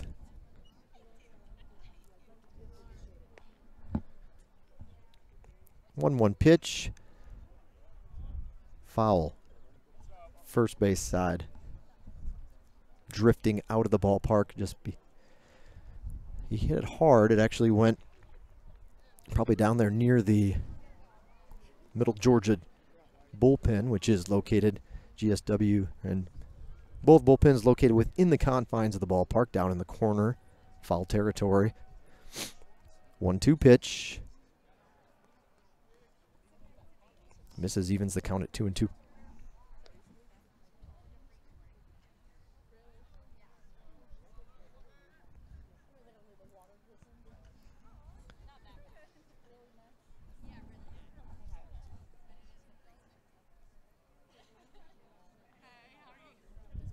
Couple looks back to, or long look back to second base, reaches for this one and slaps it foul behind, or to our right and behind us on the tennis courts. Here on the campus of Georgia Southwestern, the GSW tennis courts located directly behind us and behind your camera view. We're just to the right of the camera with our tables set up here on the top of the berm. The seating bowl kind of built into the hill. Fouled off to stay alive. Parks not going down easy in this go-around. He's got himself a chance at an RBI if he can bring home Beasley from second base. Timberlake with other thoughts. Two balls, 2 strikes, 2 outs.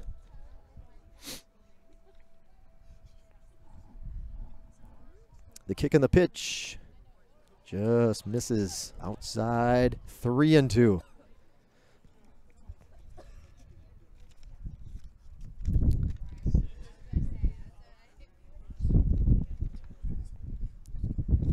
Timberlake has thrown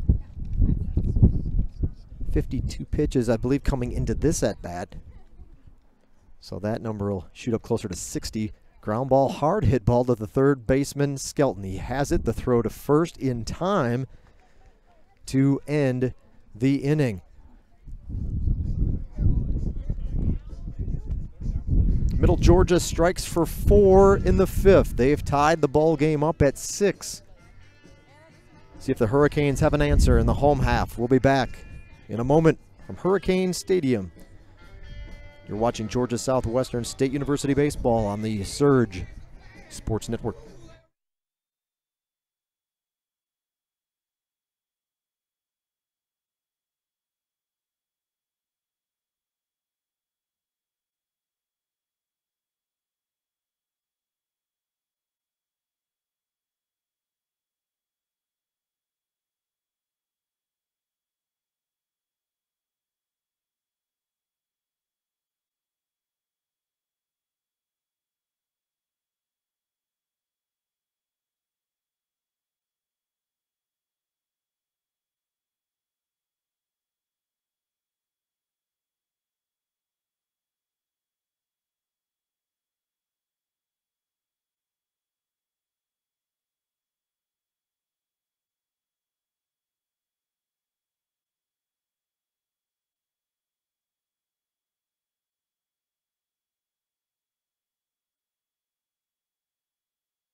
First pitch in there for a strike to Tyler Skelton, the Hurricanes' third baseman. Skelton 0 for 2 in the game.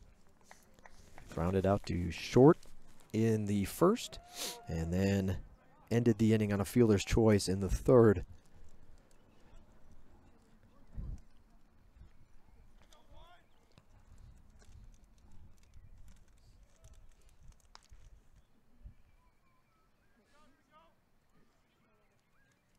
One ball.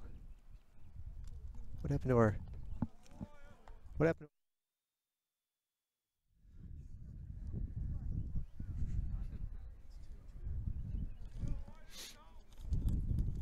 to... 2-2 count.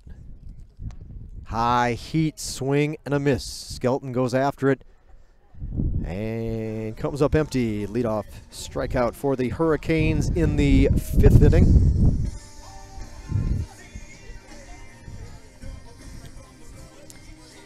Now batting catcher Jacob Harrell. So Harrell singled in the 4th inning, his last time up. He's been hitting the ball, or sending the ball to right field his first 2 times up. The first one was caught by the right fielder, second one dropped in front, and Harrell's 1 for 2.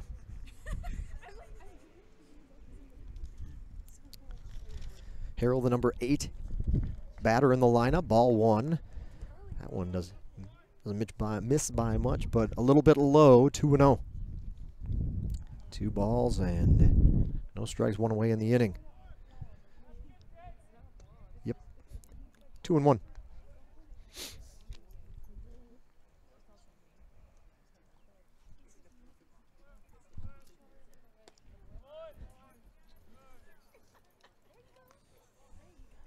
We missed the pitch in there somewhere. So Harrell draws a walk to 1-out walk.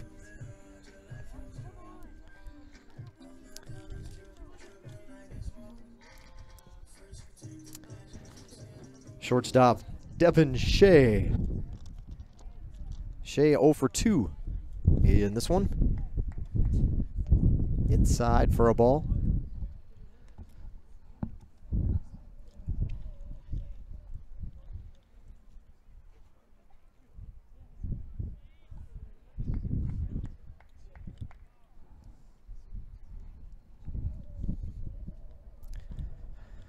Time, we'll reset it.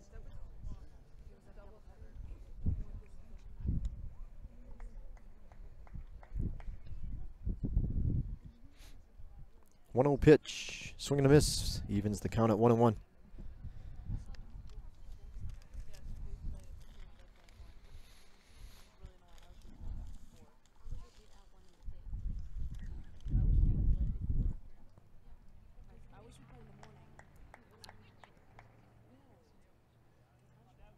Throw over to first, runner back, standing up. Scurries back in safely, well before the throw.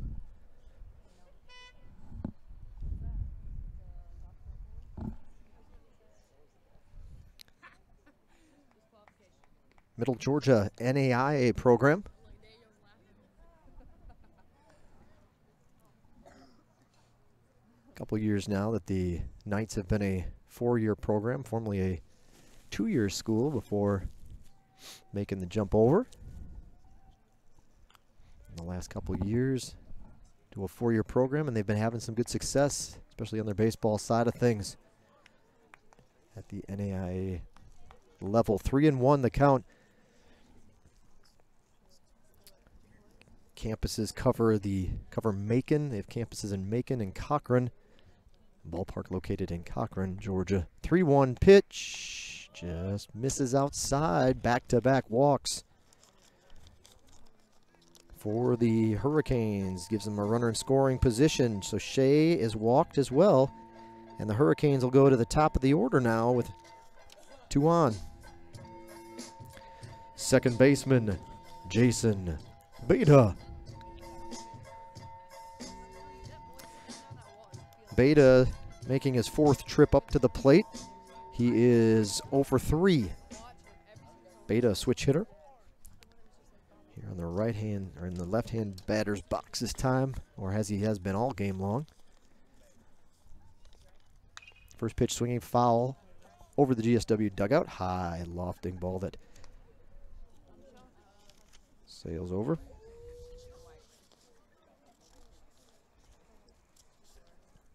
Beta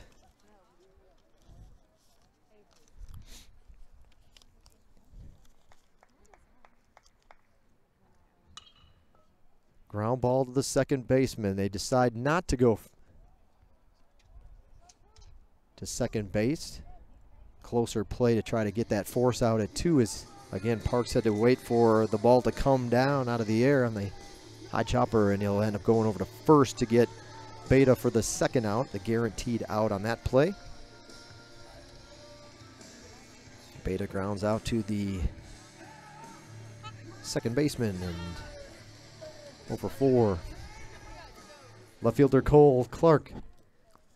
Clark is 1 for 1 with 2 walks. Runners at second and third now for the Hurricanes with 2 outs.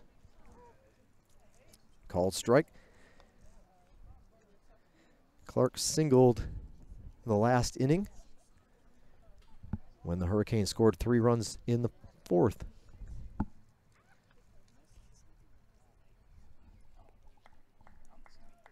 So Clark has come up to bat in the 1st, 2nd, 4th, and 5th innings. 0-1 pitch. Strike 2.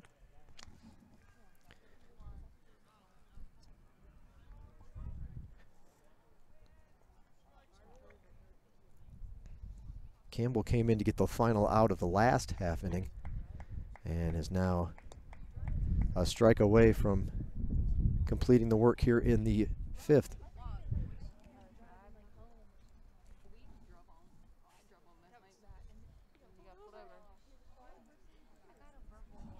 Hurricanes, you see, with runners at second and third.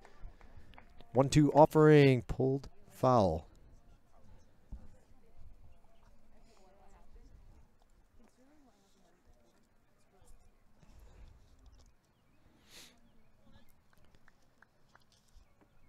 Clark with runners in scoring position this season, 294 batting average. He's 5 for 17 heading into play today.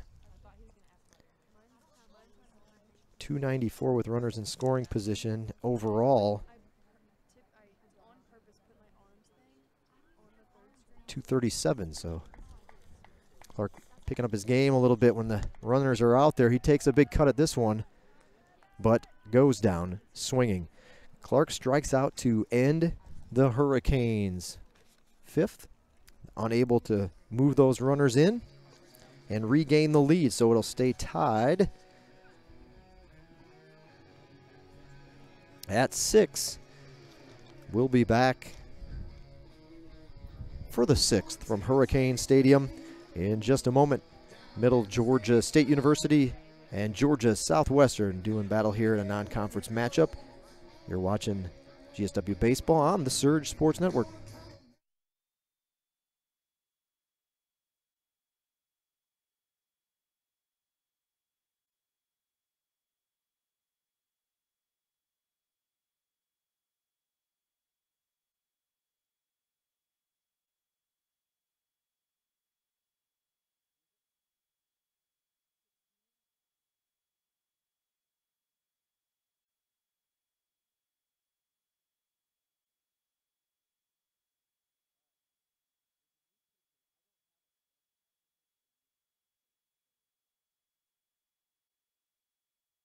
You can go ahead.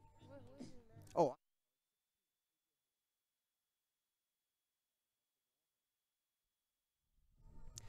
So the Hurricanes make a call to the bullpen. A.J. Hayes, the new pitcher for Georgia Southwestern, finishing his warm-up tosses, the redshirt sophomore. A.J. Hayes, we'll give you a little bit more information on him in just a moment when we return.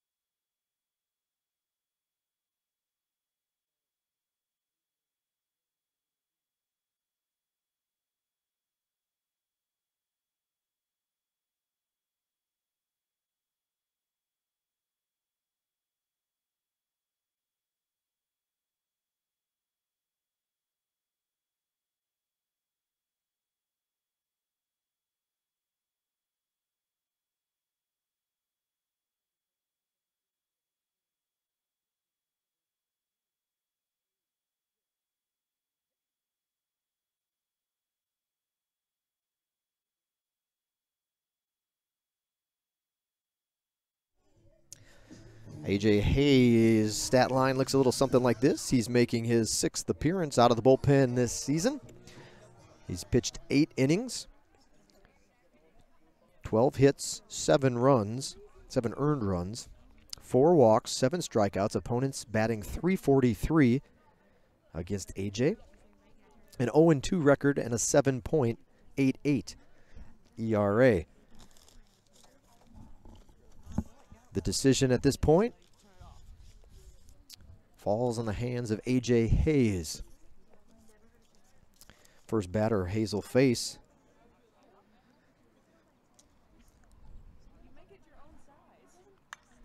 is the leadoff batter.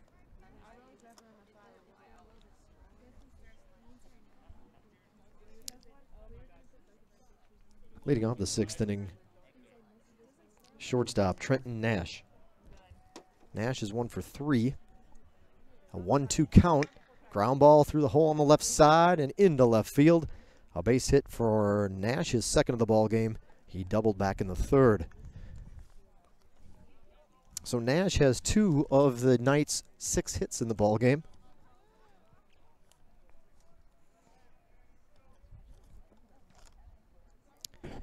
Right fielder M.J. Rookard. Rookard 0 for 2. Struck out his first 2 times up before walking in the 5th.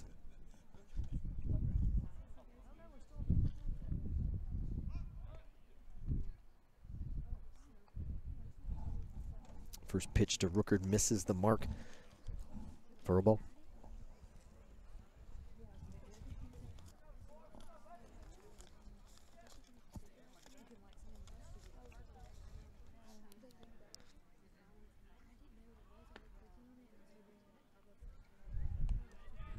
Two and 0.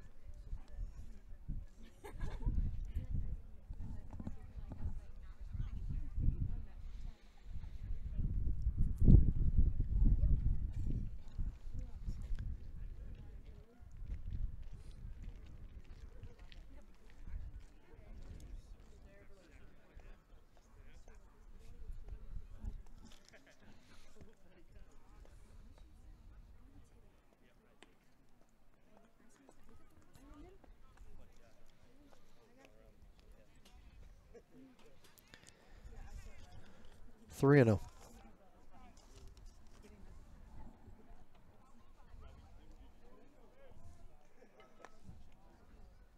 Runner goes, great jump in there in plenty of time. But it didn't actually matter because that was ball 4, so no stolen base. Just a walk to move everybody over.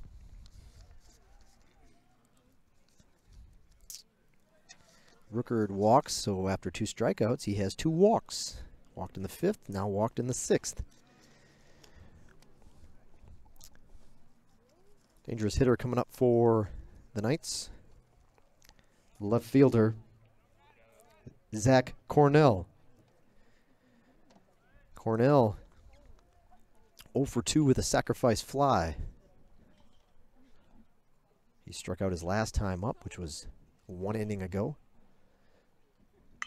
It's a hard ground ball to second base. Flick to the shortstop, Shea. The throw on to first, not in time. So there'll be runners at the corners with 1 out.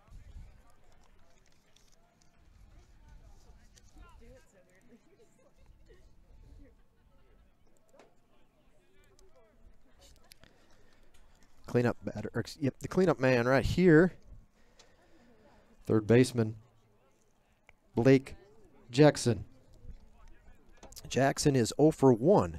Last 2 times he's come to the plate, he's walked.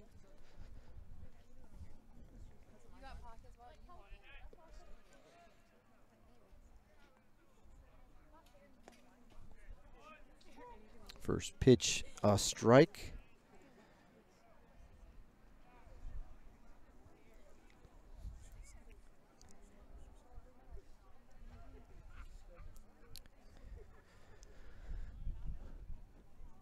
Oh, 1 pitch. Popped up.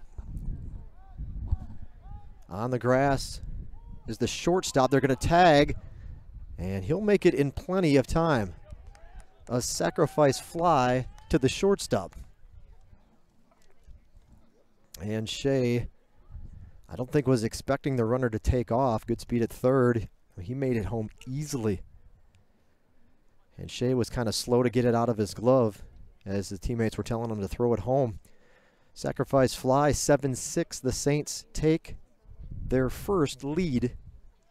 Or Knights, rather. I get my Knights and Saints. How about the Knights? Middle Georgia has their first lead of the ball game. 7-6 comes in the sixth.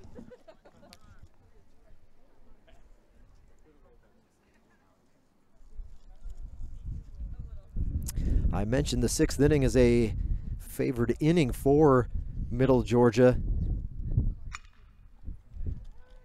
Second highest run producing inning this season.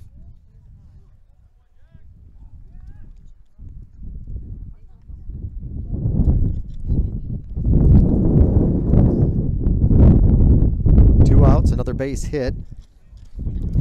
Seventh hit of the ball game. Runners at first and second with 2 outs.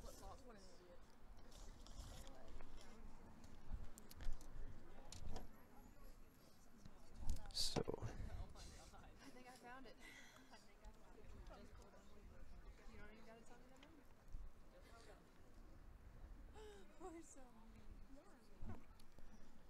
Michael Flores, the batter. At the plate, first baseman Michael Flores. Flores 1 for 2. So base hit for Bell. Jackson with the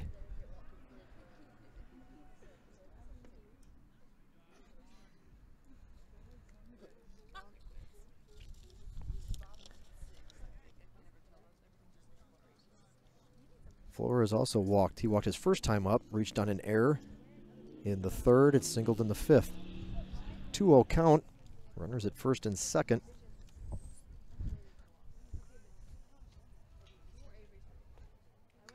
Fouled off the back screen. You saw a drop there in your camera view.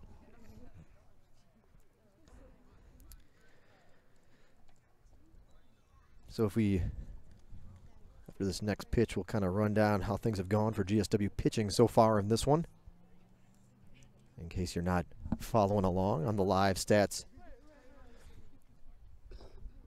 broadcast. Single, line drive, single in the left field. They'll wave the runner around. Play at the plate will be cut off. Runner will score, but now they've got the man in a pickle. The throw off the mark from Skelton allows, so no error. You can just kind of wipe that errant throw out of the mix. Runners stay at first and second, and it'll just be an RBI single for Flores. So Flores has got back-to-back singles in his last 2 at-bats. No doubt about that one. Textbook line drive, single in the left. Nekanicki, oh, by the way, he homered his last time up. 8-6 the score, now favoring the visiting Knights. Time called. Center fielder Hayden Nekanicki.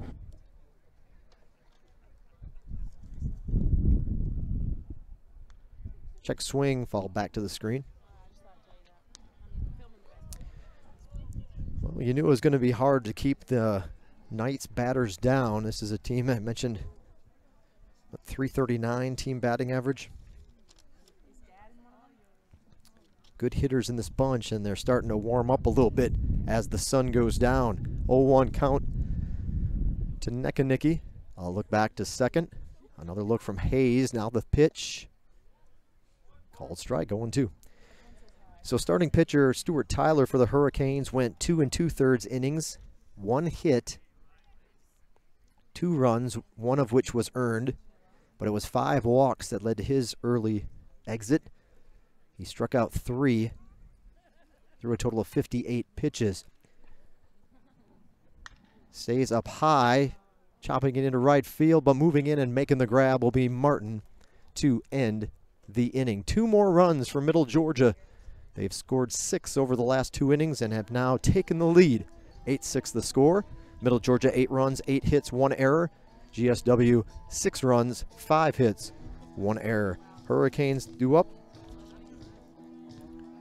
Bottom half of the 6th, it looks like it'll be Logan, Moore, and Jones when we return. Thanks for tuning in to GSW Baseball on the Surge Sports Network.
Center fielder Josh Logan opens up the 6th. Fastball stays upstairs.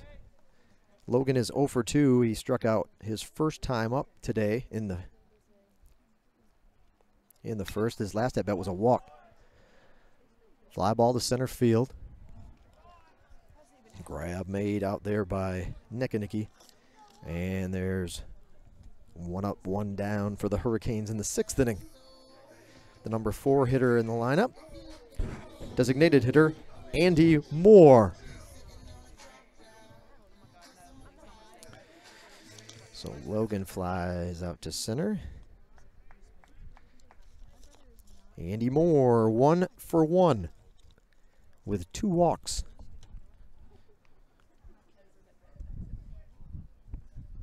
He singled home a couple of runs in the first inning. This one into left field, will drop in for a base hit, and Andy Moore is going to keep that average up over 300. He's got a couple hits already here this afternoon.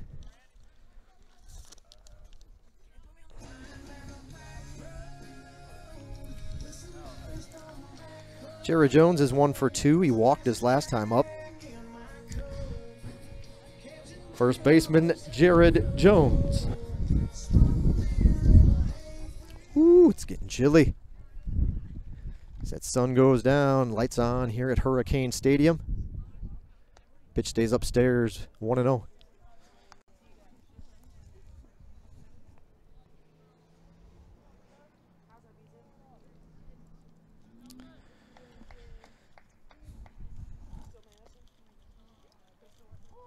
In there for a strike, 1-1.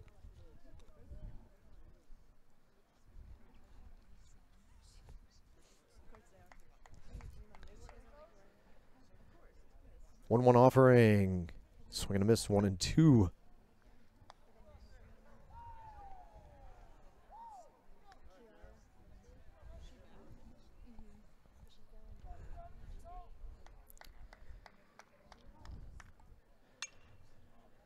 That breaking ball stays up a little bit, but Jones pops it foul out of play on the first base side.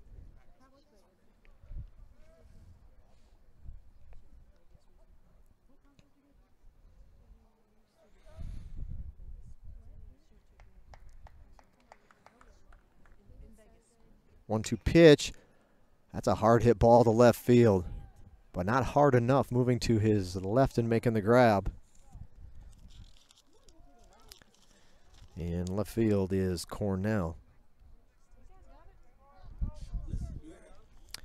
So Jones hit it hard, but stays in the ballpark, and a fly out to left gets us to the number 6 hitter in the lineup here in the 6th. Right fielder Jonathan Martin.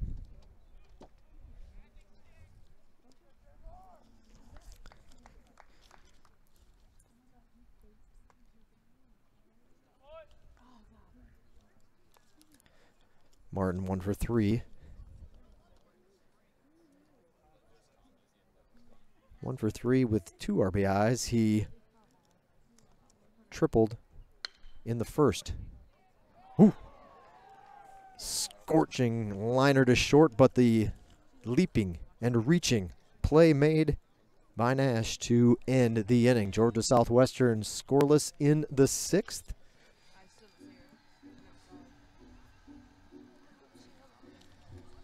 And Middle Georgia comes up in the 7th, looking to add to their lead. It'll be Beasley, Parks, and Nash, 8, 9, and 1 in the Knights batting order when we return.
Aiden Beasley, the Middle Georgia leadoff hitter in the 7th inning.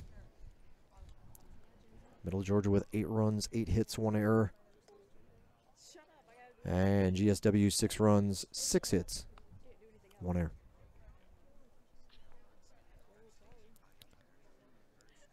Looks like a couple of defensive changes for the Hurricanes. We'll announce those for you here in just a moment.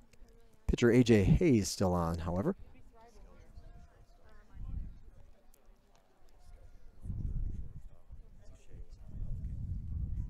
Okay. So Skelton moves over from 3rd to short for GSW, and the Hurricanes have a new 3rd baseman. And that's Bradley Huff. So that's your defensive update. Changes made by the Hurricanes between innings. 3-1 pitch from Hayes, swing and a miss. Big cut from Beasley, but he can't come up with it. Beasley's 2 for 2 in this one.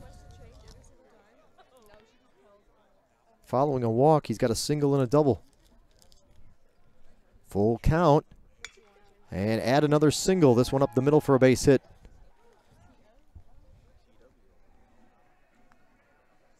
So Beasley having a great day at the plate for Middle Georgia.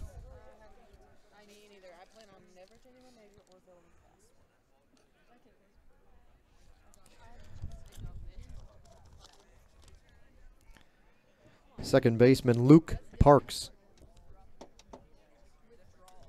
Parks 0 for 3. Squares to bunt, offers at it, and misses, strike 1.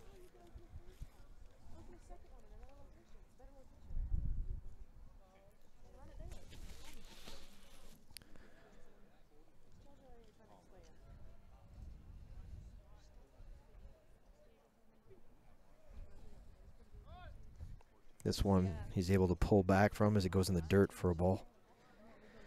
So I told you about Stuart Tyler, the Hurricane starting pitcher. The line on Harrison Timberlake, who was in relief, 2 2/3 innings pitched, 4 hits, 4 runs, all were earned. A couple of walks, 3 strikeouts through 60 pitches before making way for Hayes now. Hayes, the third pitcher for the Hurricanes to see action in tonight's ball game. The line, stat line on the starting pitcher, Hartzog for Middle Georgia, 3 2/3 innings pitched. Misses on that one, 3-1. Hartzog, 3 2/3 innings pitched, 5 hits, 6 runs, 5 of which were earned. He walked 5, struck out 2 through 66 pitches before making way for Campbell, who is the last pitcher to take the hill for the Knights. He has so far pitched 2 1/3 and has held the Hurricanes scoreless. Bunt attempt. Foul. Runs the count full.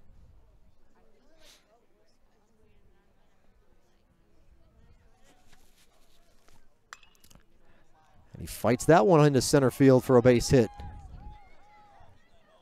Back-to-back singles to open up the 7th inning for Middle Georgia.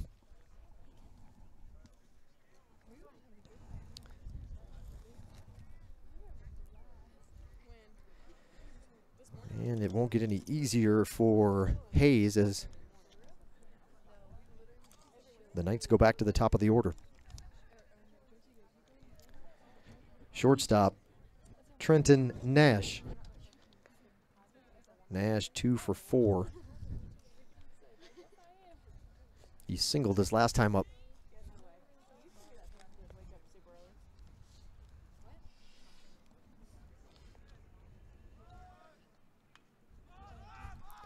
Bunt attempt popped up foul.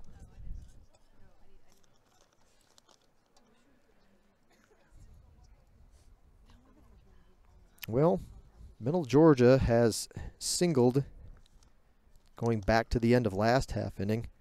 Singled in 4 of their last 5 at-bats. They've got 10 hits in the game.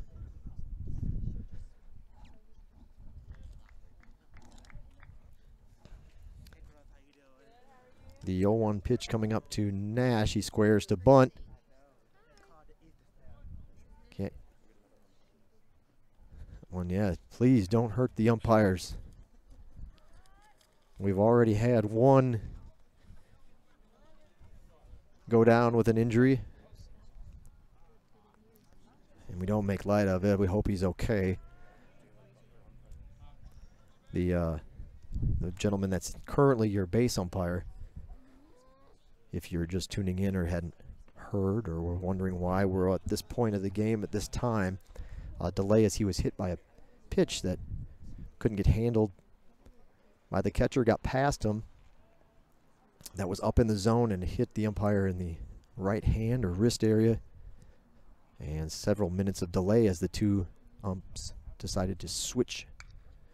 Popped up foul. This one's close to us. Coming down in the seats. Next bounce, second bounce, goes into the hands of our assistant communications, sports communication director, Keithler McJunkin. So he bare hands that one. That's an easy one to track down and get back to coach.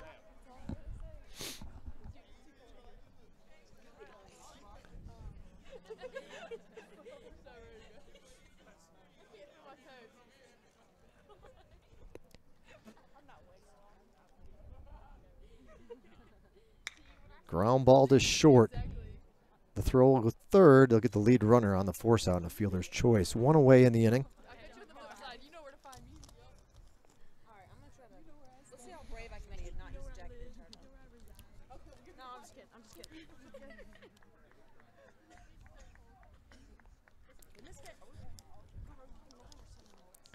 Right fielder MJ Rookard.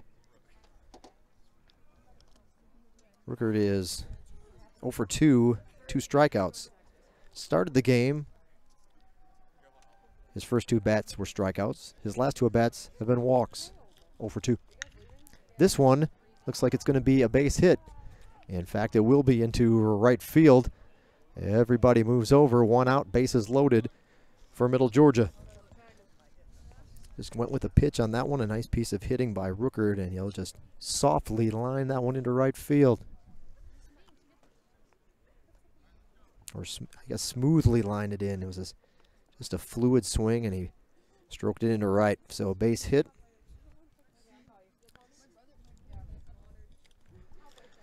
And Zach Cornell will come up 0 for 3 with an RBI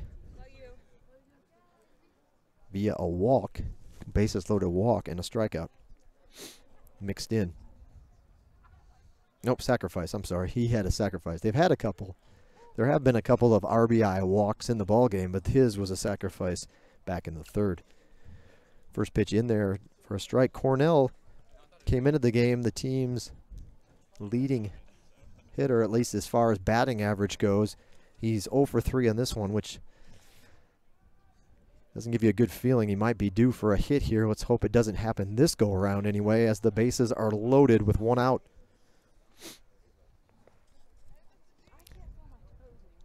Left fielder Zach Cornell.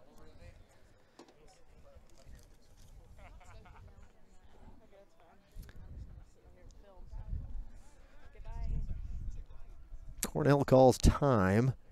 1-1 pitch coming up.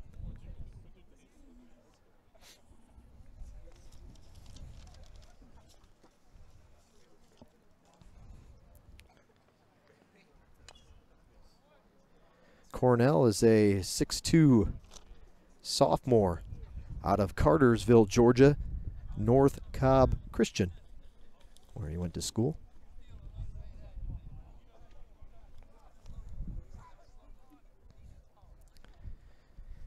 Primarily Georgia boys on the team. You've got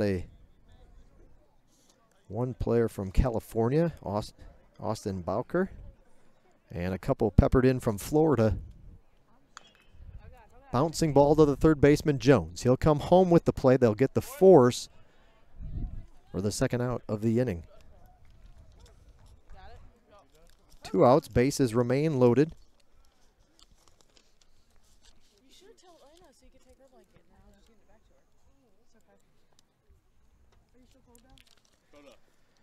And Jackson actually popped up behind the shortstop. Shea made the grab, and it was good enough for a sacrifice fly his last time up. So he's only 0 for 1 in the game with 2 walks and a sacrifice fly.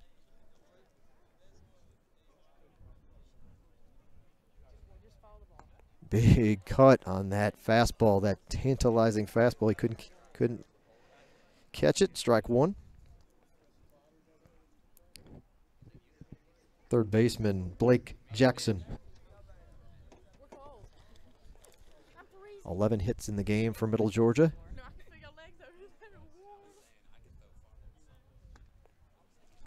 High and inside. Evens the count at 1-1.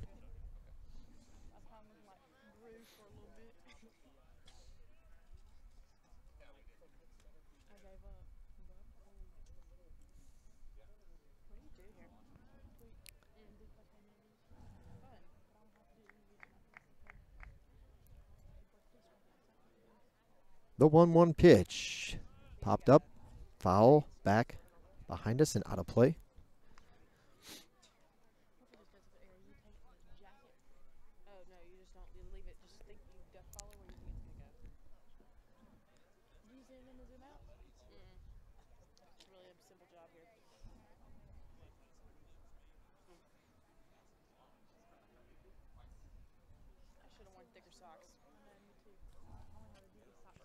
One-two pitch from A.J. Hayes.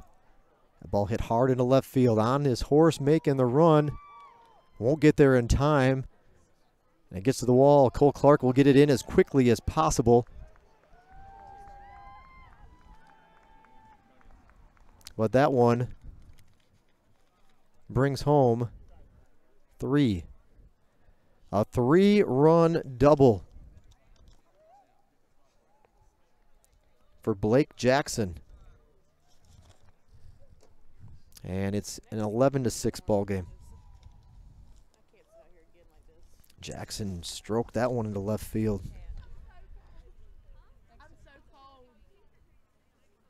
Ripped it. I should have got some of those little hand warmer things. Dude, yes. They're in Austin's car. Truck. Excuse me,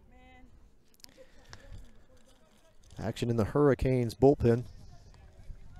There's also action in the Middle Georgia pen as well. Both teams with one player up.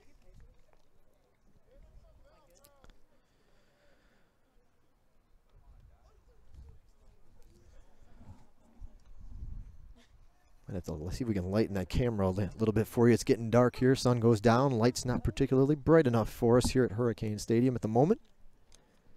We'll see if we can brighten up your shot a little bit here in a moment. 1-0 pitch. Swing and a miss. Designated hitter Jack Bell. Bell 1 for 3 has struck out twice.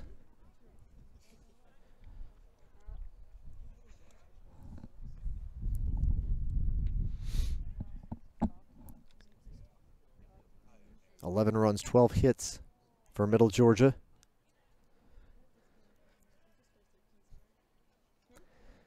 Middle Georgia has come to life offensively over the last 3 innings.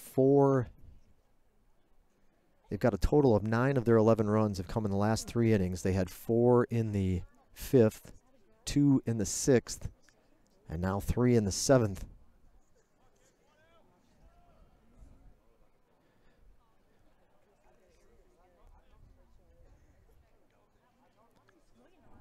A 1-1 pitch coming up to Bell.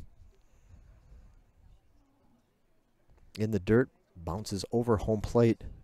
They'll throw to second, not in time.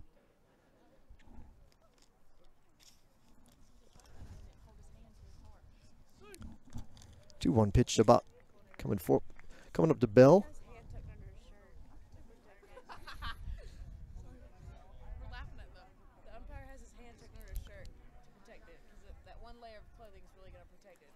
Bell, a senior from Leesburg, Georgia.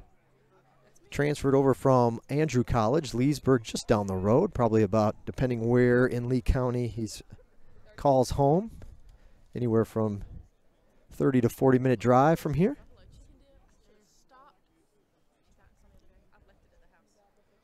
Just before you get to Albany.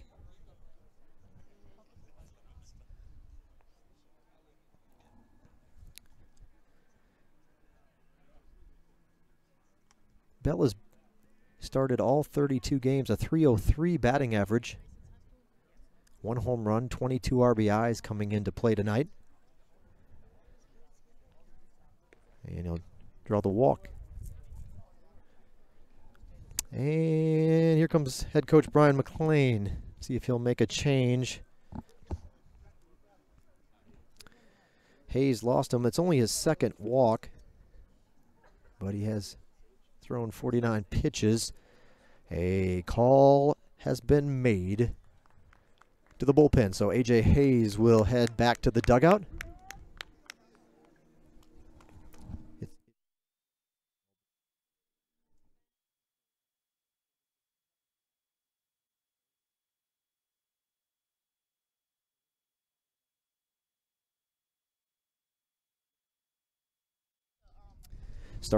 Relief pitcher Sage Holderfield getting the call. Junior transfer from Eastern Kentucky, Forsyth, Georgia, his first year here with the Hurricanes. Holderfield, 7 2/3 innings pitched, has one of the Hurricanes' 4 wins this season. 5 walks, 9 strikeouts, .457 opponent batting average. And that ERA is looking to dip it down a little bit here in his relief appearance against Middle Georgia with the Knights ahead by 5 runs. We'll be back in a moment, see how things go. Thanks for tuning in on the Surge Sports Network.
Field on with runners on first and second. His first pitch to Flores. Your attention, fans. The new pitcher for the Hurricanes is number 9, Sage Holderfield.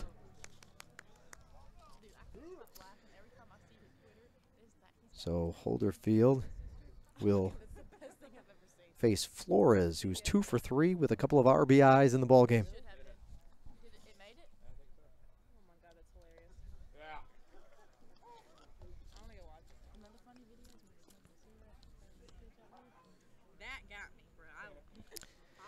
Flores singled to left his last time up. In fact, his last 2 at-bats have resulted in singles. But Holderfield's out in front 0-2. This one low. Runner's going to third. I think they'll have him in time. Got him. Caught stealing. Tried to go once he saw it in the dirt, but a quick recovery from Harrell and a good snap throw down to first. Gets the runner trying to get, or down to third rather, gets the runner trying to add a base and move over 1. 3 runs in the inning for Middle Georgia. They've got 11 in the ball game. 11 runs, 12 hits, 1 error. Georgia Southwestern, 6 runs, 6 hits, 1 error. When we return, it'll be Skelton, Harrell, and Bradley Huff will make his first plate appearance. 7, 8, and 9 when we return.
Middle Georgia brings in a relief pitcher. Goes to its bullpen one more time. Number 32, Caleb Ray, will take the hill in replacement of Campbell, who did a good job in relief.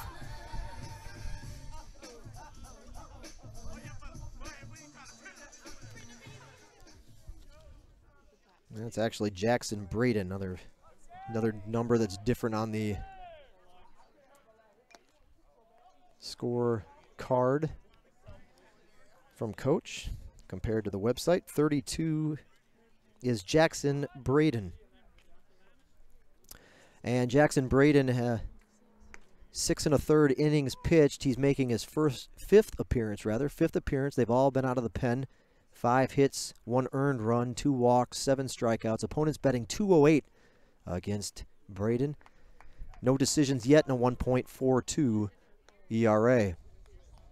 And he wastes no time sending Skelton down. What's it?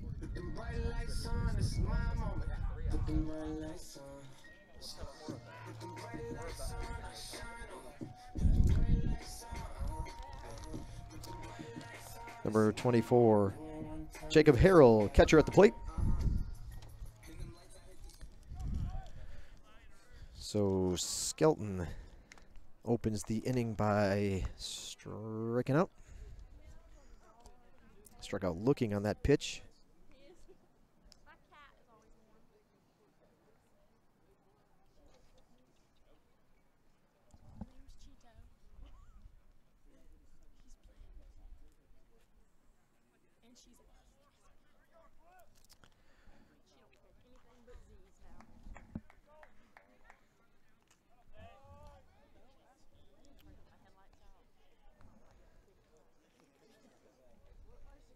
1 ball, 1 strike. Went out last. It was right before spring break, and I was well, I went home and the people at the oil place didn't change it, so I'm just gonna get it fixed tomorrow when I have time. There's nothing else.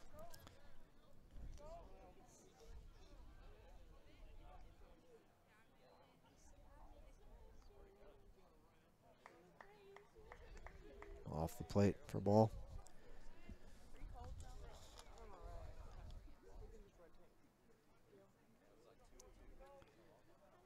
Are we in the 8th or the 7th? I can't tell. It's all blurry.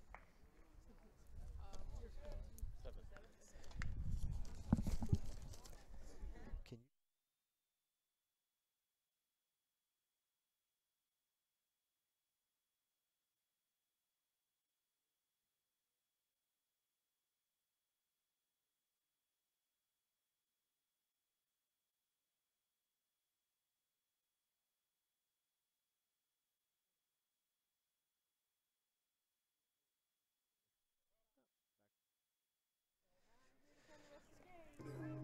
So Braden comes in and gets back-to-back strikeouts. And making his first trip to the plate this evening is Bradley Huff. He came in defensively to play third base, 133 batting average. Bradley Huff, the new third baseman. Huff, a 6-foot junior from Vienna, Georgia. Actually transferred over from Middle Georgia State, so gets a chance to face his old team. 0-1 count. At the plate for the Hurricanes, the third baseman, Bradley Huff.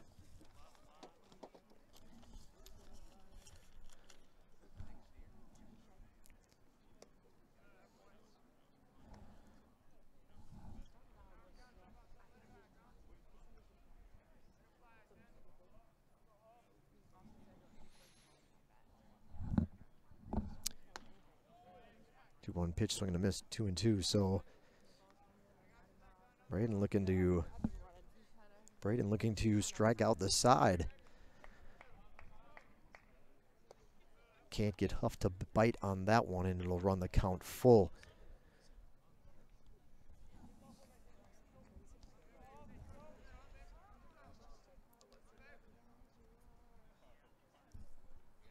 Ooh, hit by a pitch. Huff will go down to first base with 2 outs in the inning.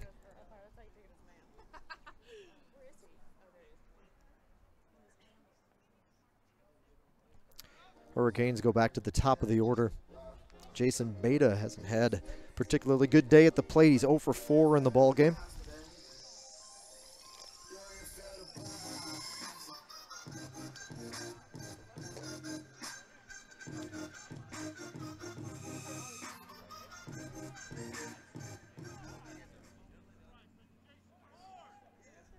Reached on an error in the second. Otherwise, it's been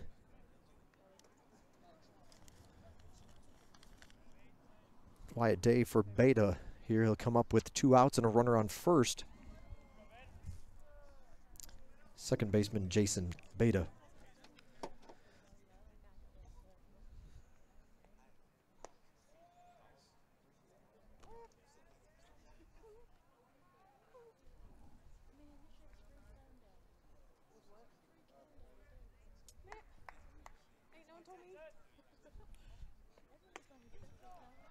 And that will be the 3rd out and the 3rd strikeout of the inning.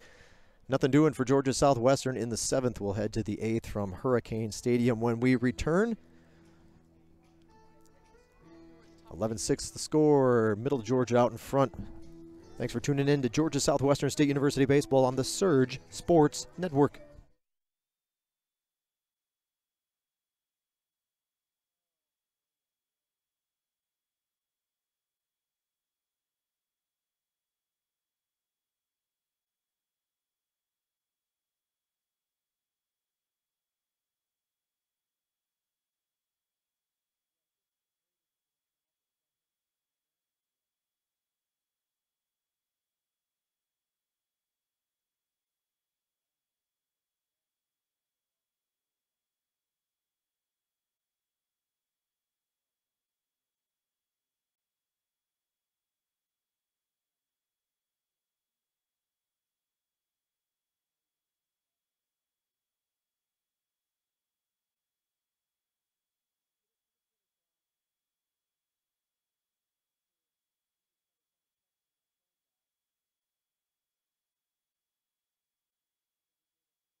back for the 8th inning. Leading things off will be against to face Holderfield is Flores.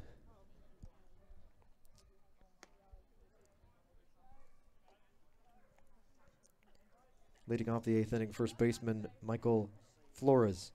Flores is 2 for 3. 2 for 3 with 2. Flores 2 for 3 with 2 doubles. Or excuse me, 2 RBIs rather. Ooh. Off-speed pitch off the plate, misses.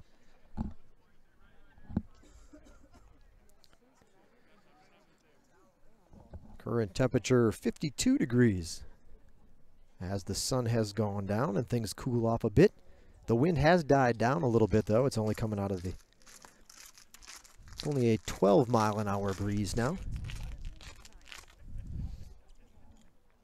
So the wind dying down a little bit. Still pretty chilly for the middle of March, latter part of March, as we're rolling in 52 degrees. Holderfield evens the count at 2-2.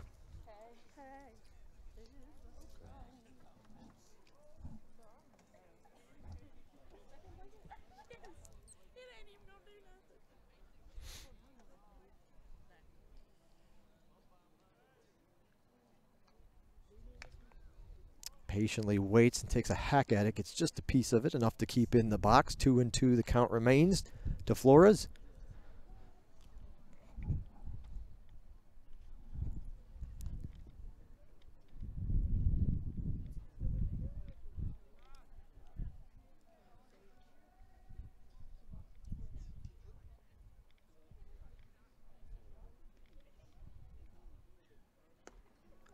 Ball high, 3-2.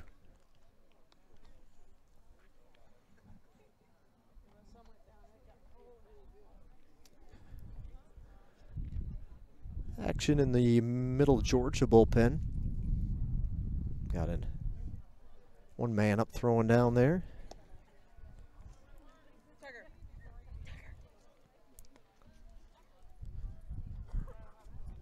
A walk to Flores to open up the 8th inning. The Hurricanes bullpen is quiet.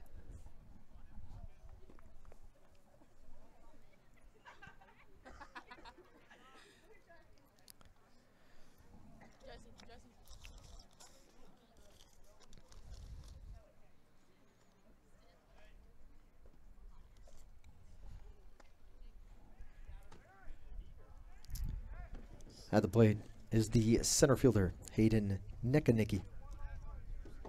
Neckanicki 1 for 3, but that one was a big one. He's got 3 RBIs, a home run in the ball game.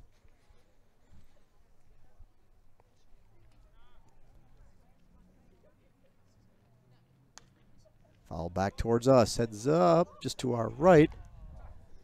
And it bounced about 5 yards to my right and it landed. Evens the count up at 1-1.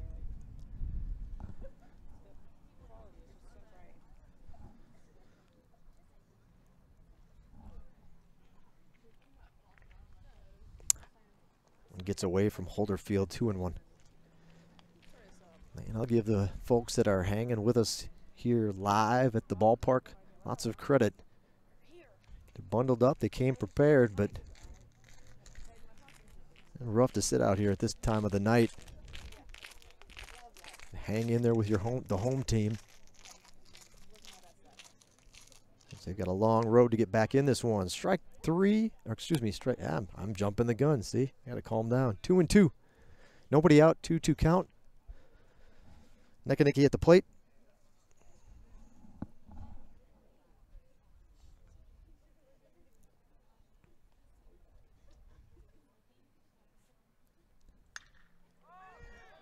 High fly ball to short right field. Martin has it.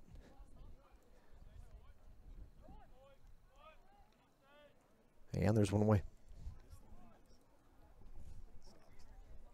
Yep.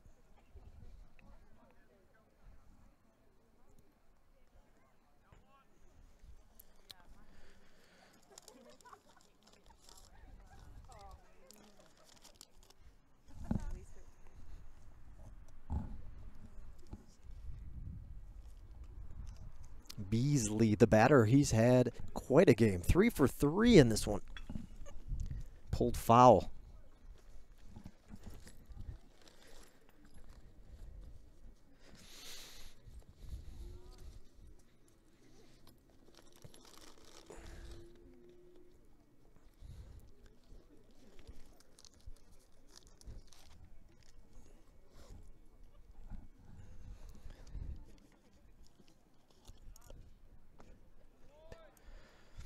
Cut, swing and a miss, 0-2.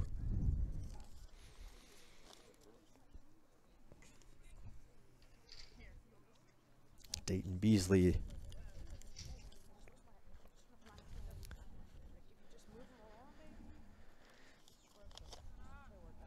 The 0-2 pitch. Yep. Watches it go by and drop in for a strike. So a strikeout for Holderfield. His first of the ball game.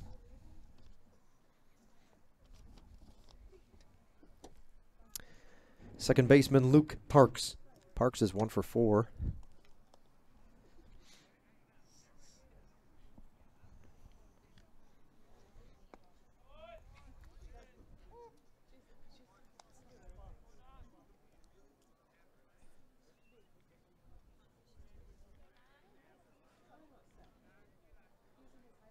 Middle Georgia has only come up empty in 2 of the first 7 innings.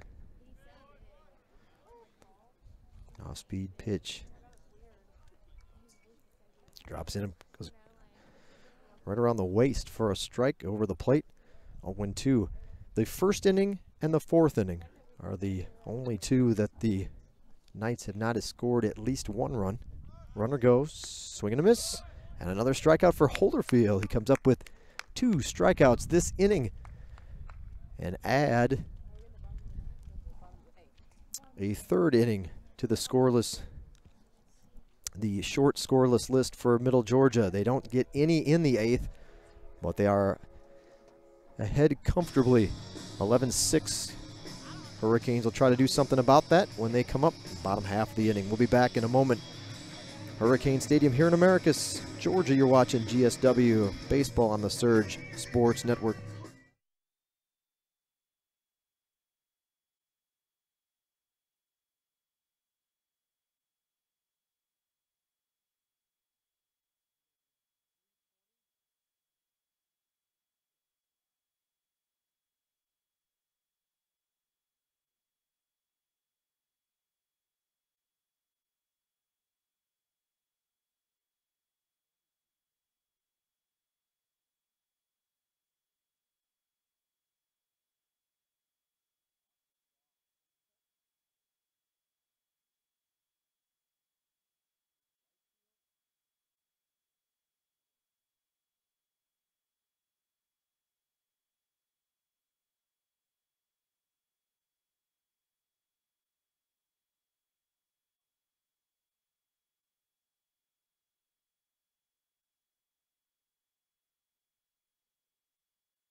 Middle Georgia makes a pitching change, and Austin Goff will be the new pitcher for the Knights.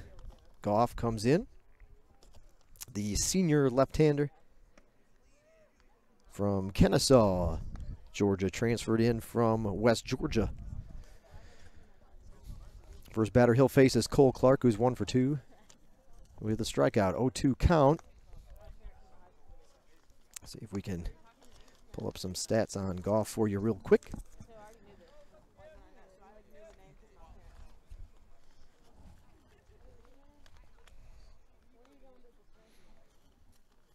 Swing and a miss. Strikeout for Goff. Goff is making his 7th appearance out of the bullpen, his 10th overall. 33 innings pitched, 29 hits, 14 earned runs, 10 walks, 30 strikeouts, now 31. Opponents batting .242 against him. A 6-0 record and a 3.82 ERA.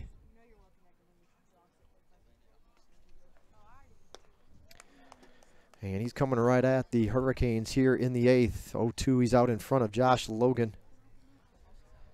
He's already got 1 strikeout this half inning. Logan is 0 for 3 and has already struck out once in the ball game. 1 ball, 2 strikes.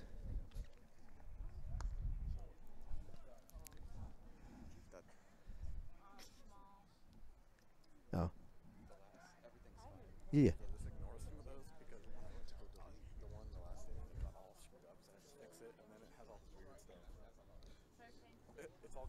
Okay.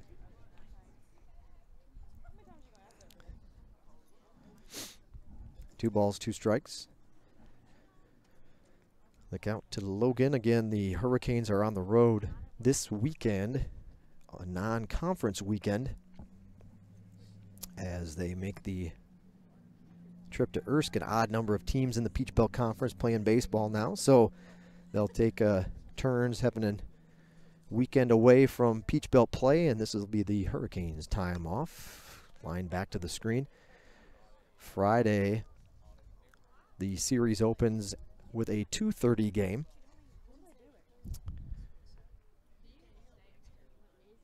Due West, South Carolina. Due West, South Carolina, the home of Erskine. Erskine College. 2:30 the start time on Friday, and then noon on Saturday. Doubleheader that will be a 9 and followed by a 7-inning game to wrap up that weekend series. Next week, the midweek game is at Valdosta State, and the Hurricanes will be home the following weekend to entertain Young Harris. A 1-out walk to Logan. Designated hitter Andy Moore. Moore is 2 for 2, 2 RBIs in the ballgame.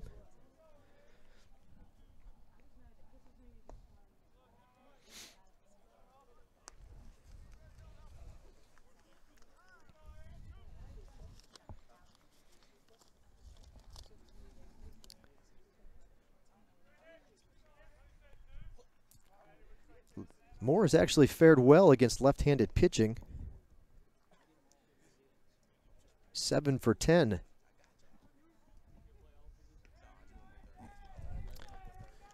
Coming into tonight's ball game, 7 for 10 this season. When he gets the lefty-lefty matchup.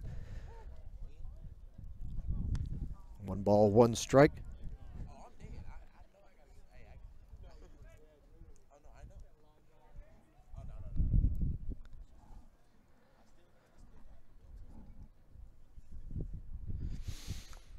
It's a piece of it.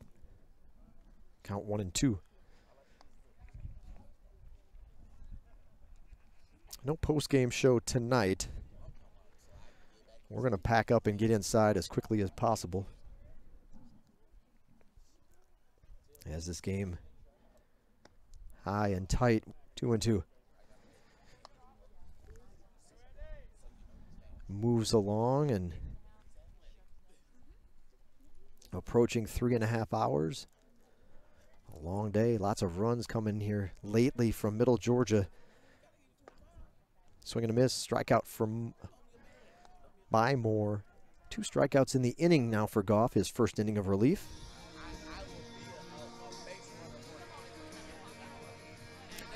Coming up, first baseman Jared Jones.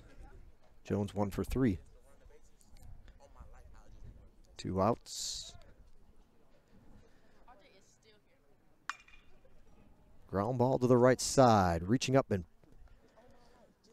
pulling that one out of the air. On to first base. Jones will go out 4-3 to end the inning. So no runs for Georgia Southwestern in the 8th. GSW with 1 hit the last 4 innings. The bats have gone ice cold. Middle Georgia comes up in the 9th. It'll be the top of the order when we return here to Hurricane Stadium. Thanks for tuning in tonight. GSW Baseball on the Surge Sports Network.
First pitch to Trenton Nash, high and tight for a ball. Field has pitched well in relief. An inning and a third under his belt. Now he's out here to start the 9th. No runs, couple of strikeouts. 1 walk from Holderfield. A 2-0 count here to Nash, swing and a miss.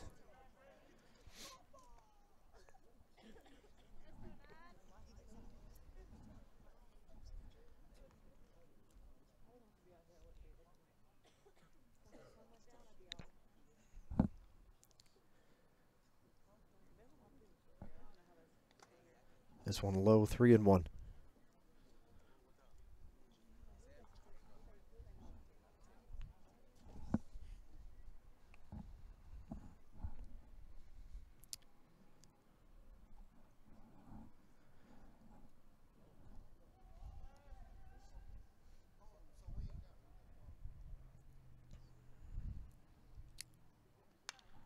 Popped up in our direction over the screen. And just to the right, a few feet to the right of the seating bowl, the end of the seating bowl here at Hurricane Stadium. Full count. Nash is 2 for 5 in this one.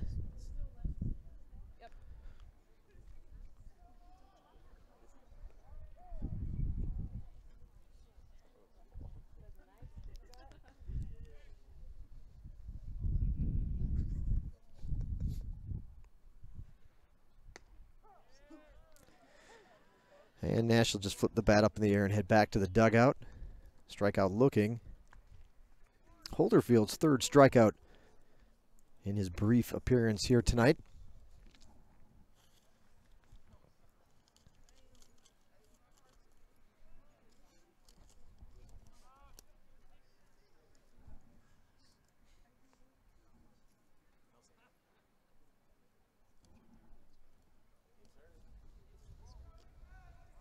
MJ Rookard now in. Will first pitch swinging, base hit to right field.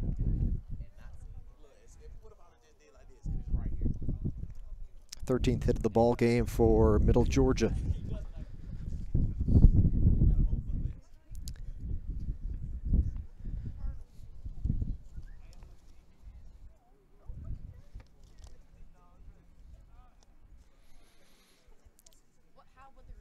Left fielder Zach Cornell.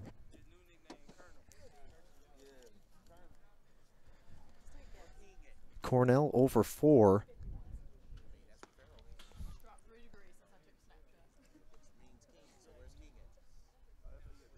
A sacrifice fly.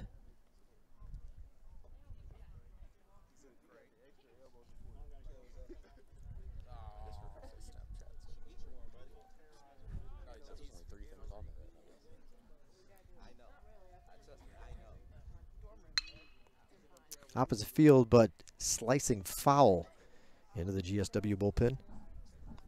1-1.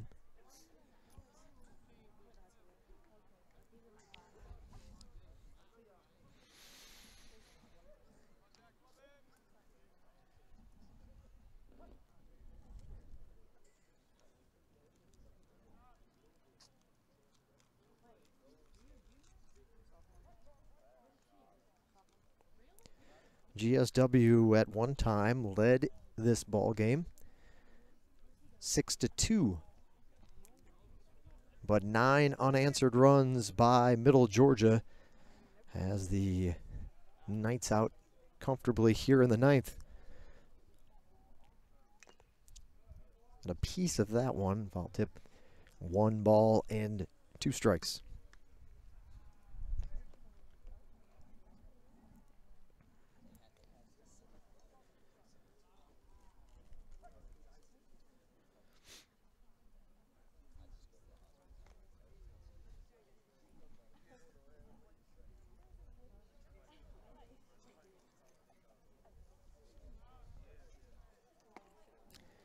High 2-2.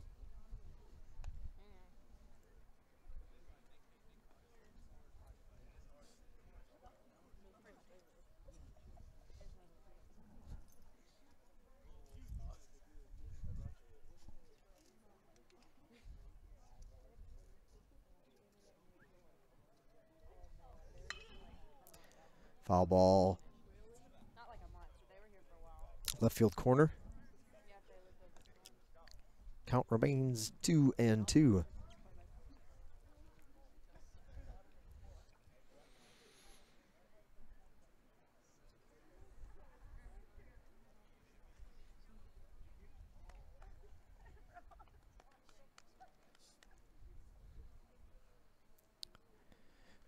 Middle Georgia is only playing their 6th game on the road this season. They're 21-6 at home, 2-3 outside of Cochran, but looking to even the mark at 3-3 with a win here tonight against the Hurricanes. And another strikeout for Holderfield. 2 outs in the inning.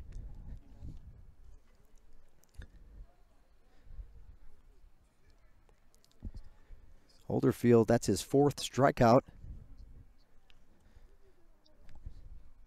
Quiet night for Cornell, now 0 for 5.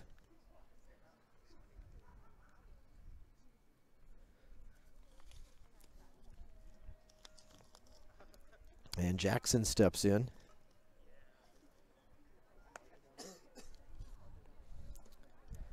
At the plate is Blake Jackson, 3rd baseman. Jackson 1 for 2, 4 RBIs in the ballgame. Middle Georgia's got a challenge this weekend. They get to go back home. They'll be hosting nationally ranked Georgia Gwinnett College in a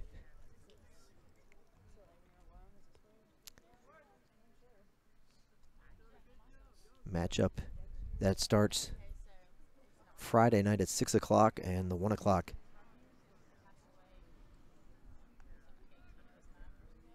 doubleheader on Saturday. It'll be an interesting weekend, a big series there for Middle Georgia. They're currently 5-4 in Southern States Athletic Conference play. Former home of Georgia Southwestern Athletics. GSW departing the SSAC and the NAIA to make the move to NCAA Division II in 2006-07, 06-07 school year. The 07 baseball season, their first as a member of NCAA.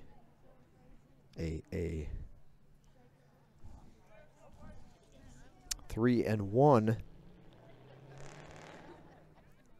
the count.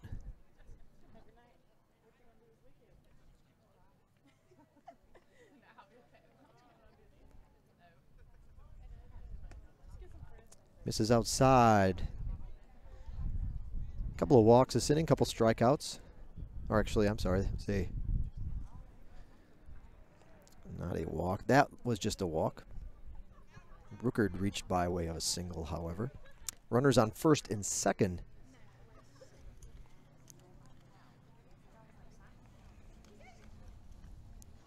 Two away in the inning.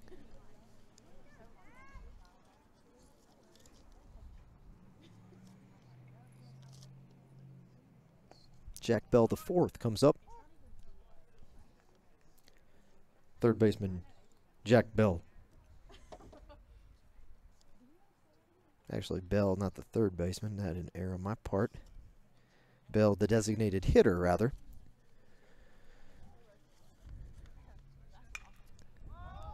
High. Shallow fly ball to right field. It'll be the second baseman who ultimately sliding onto his back. Loses his feet from under him, but making the grab is Beta to keep Middle Georgia off the board in the ninth inning. So a couple of scoreless innings from relief pitcher Sage Holderfield, and GSW has one last crack at it. Trailing by 5 runs. We'll be back for the bottom of the ninth in just a moment.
And Middle Georgia will give another one of its pitchers a chance to get a little work tonight.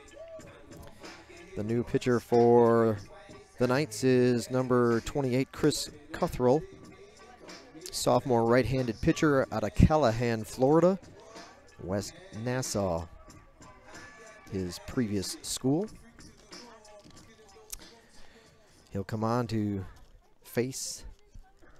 first face Jonathan Martin here to open up the ninth inning. Right fielder Jonathan Martin.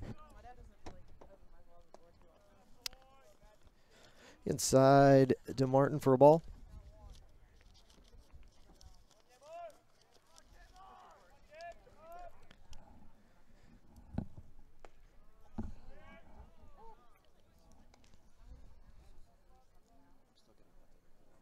Okay. And Martin lines one to right. Moving back quickly, but making the grab in right field is Rookard. So 1 up, 1 down for the Hurricanes in the 9th inning.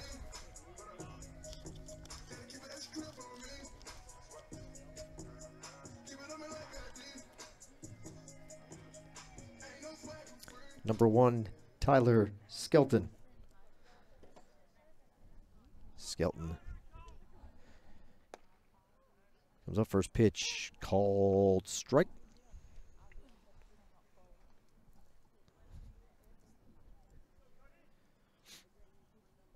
Off speed pitch sails outside and drifts away from Skelton to even the count up at 1-1.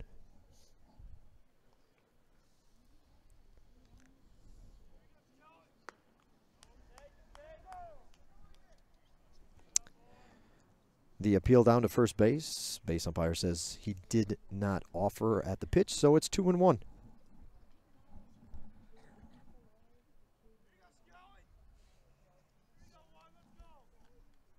That pitch high to Skelton, who's 0 for 4, struck out twice in the ball game.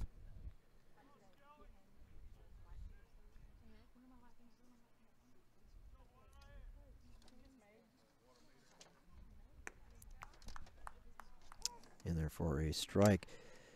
Cothrell is appearing in his 5th game for Middle Georgia. They've all come out of the pen this season.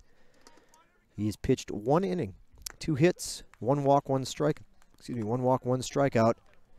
And now he'll get his 2nd strikeout of the spring.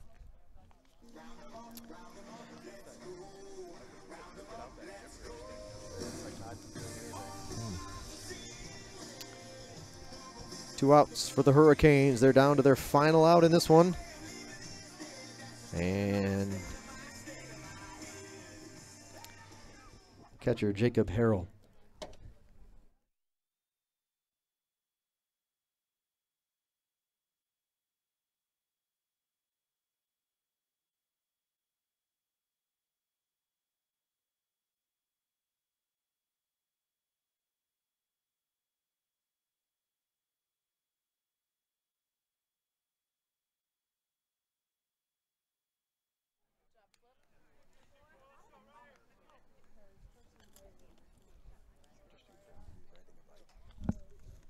Yes.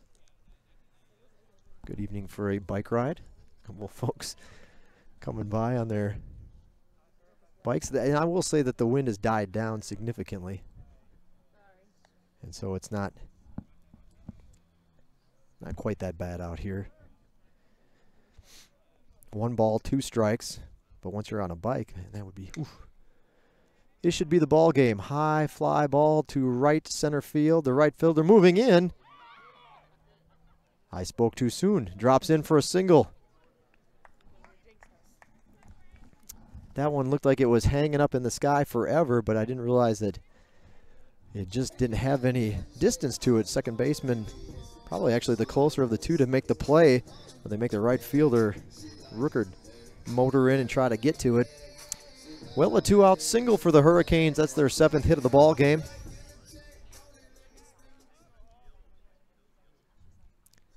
And Bradley Huff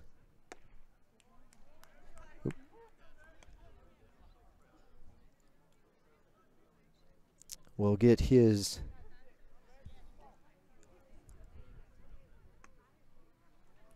second at bat of the game.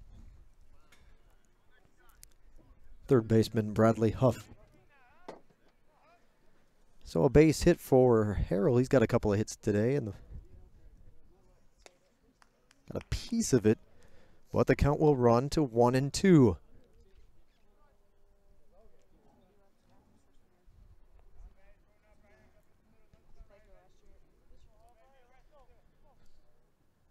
One ball, 2 strikes. Ground ball back to the mound. Underhand toss from Cothrell over to first, and that will end the ball game. That'll do it for tonight's ball game. Middle Georgia State University wins 11-6. Thanks for coming out tonight and hanging with us through some cold and windy weather. We appreciate you being here, and we look forward to seeing you next time the Hurricanes are in town. Don't forget, if you got something to do, looking for something to do this weekend, the softball team is home on Saturday and Sunday. Both doubleheaders start at 1 o'clock. Next home game for Georgia Southwestern is Easter weekend, a Friday afternoon doubleheader against Young Harris.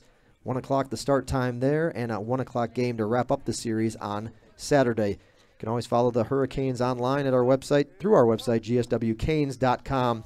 Have a great evening, and we'll see you at the end of the month. That'll do it for tonight.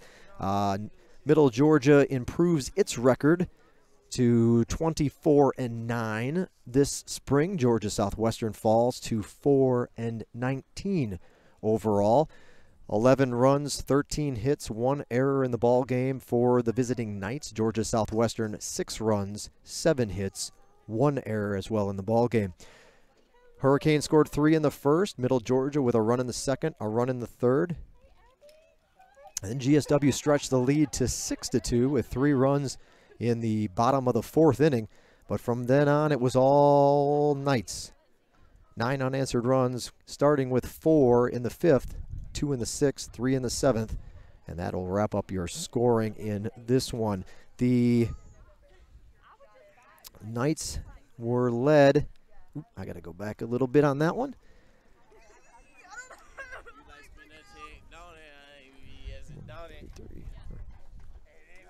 Here, we'll get it for you. Take a look at the top batters for Middle Georgia. They got 3 hits from Beasley, 2 hits from Flores, 2 hits from Rookard, 2 hits from Nash. Georgia Southwestern got a couple of hits from Andy Moore, 2 hits from Jacob Harrell. And that'll be it for the Hurricanes. With runners in scoring position, Middle Georgia State 5 for 17, a 294 batting average. GSW 2 for 8. They hit 250 with runners in scoring position. Well, you heard the announcement. Baseball-wise, we're not home until Easter weekend. Friday, the doubleheader to open up against Young Harris, and then Saturday rounds out the series with the finale. This weekend, our next broadcast on the Surge Sports Network will be softball, 1 o'clock Saturday, USC Aiken, and then 1 o'clock Sunday against Lander. Thanks for tuning in tonight. You've been watching Georgia Southwestern State University Baseball on the Surge Sports Network.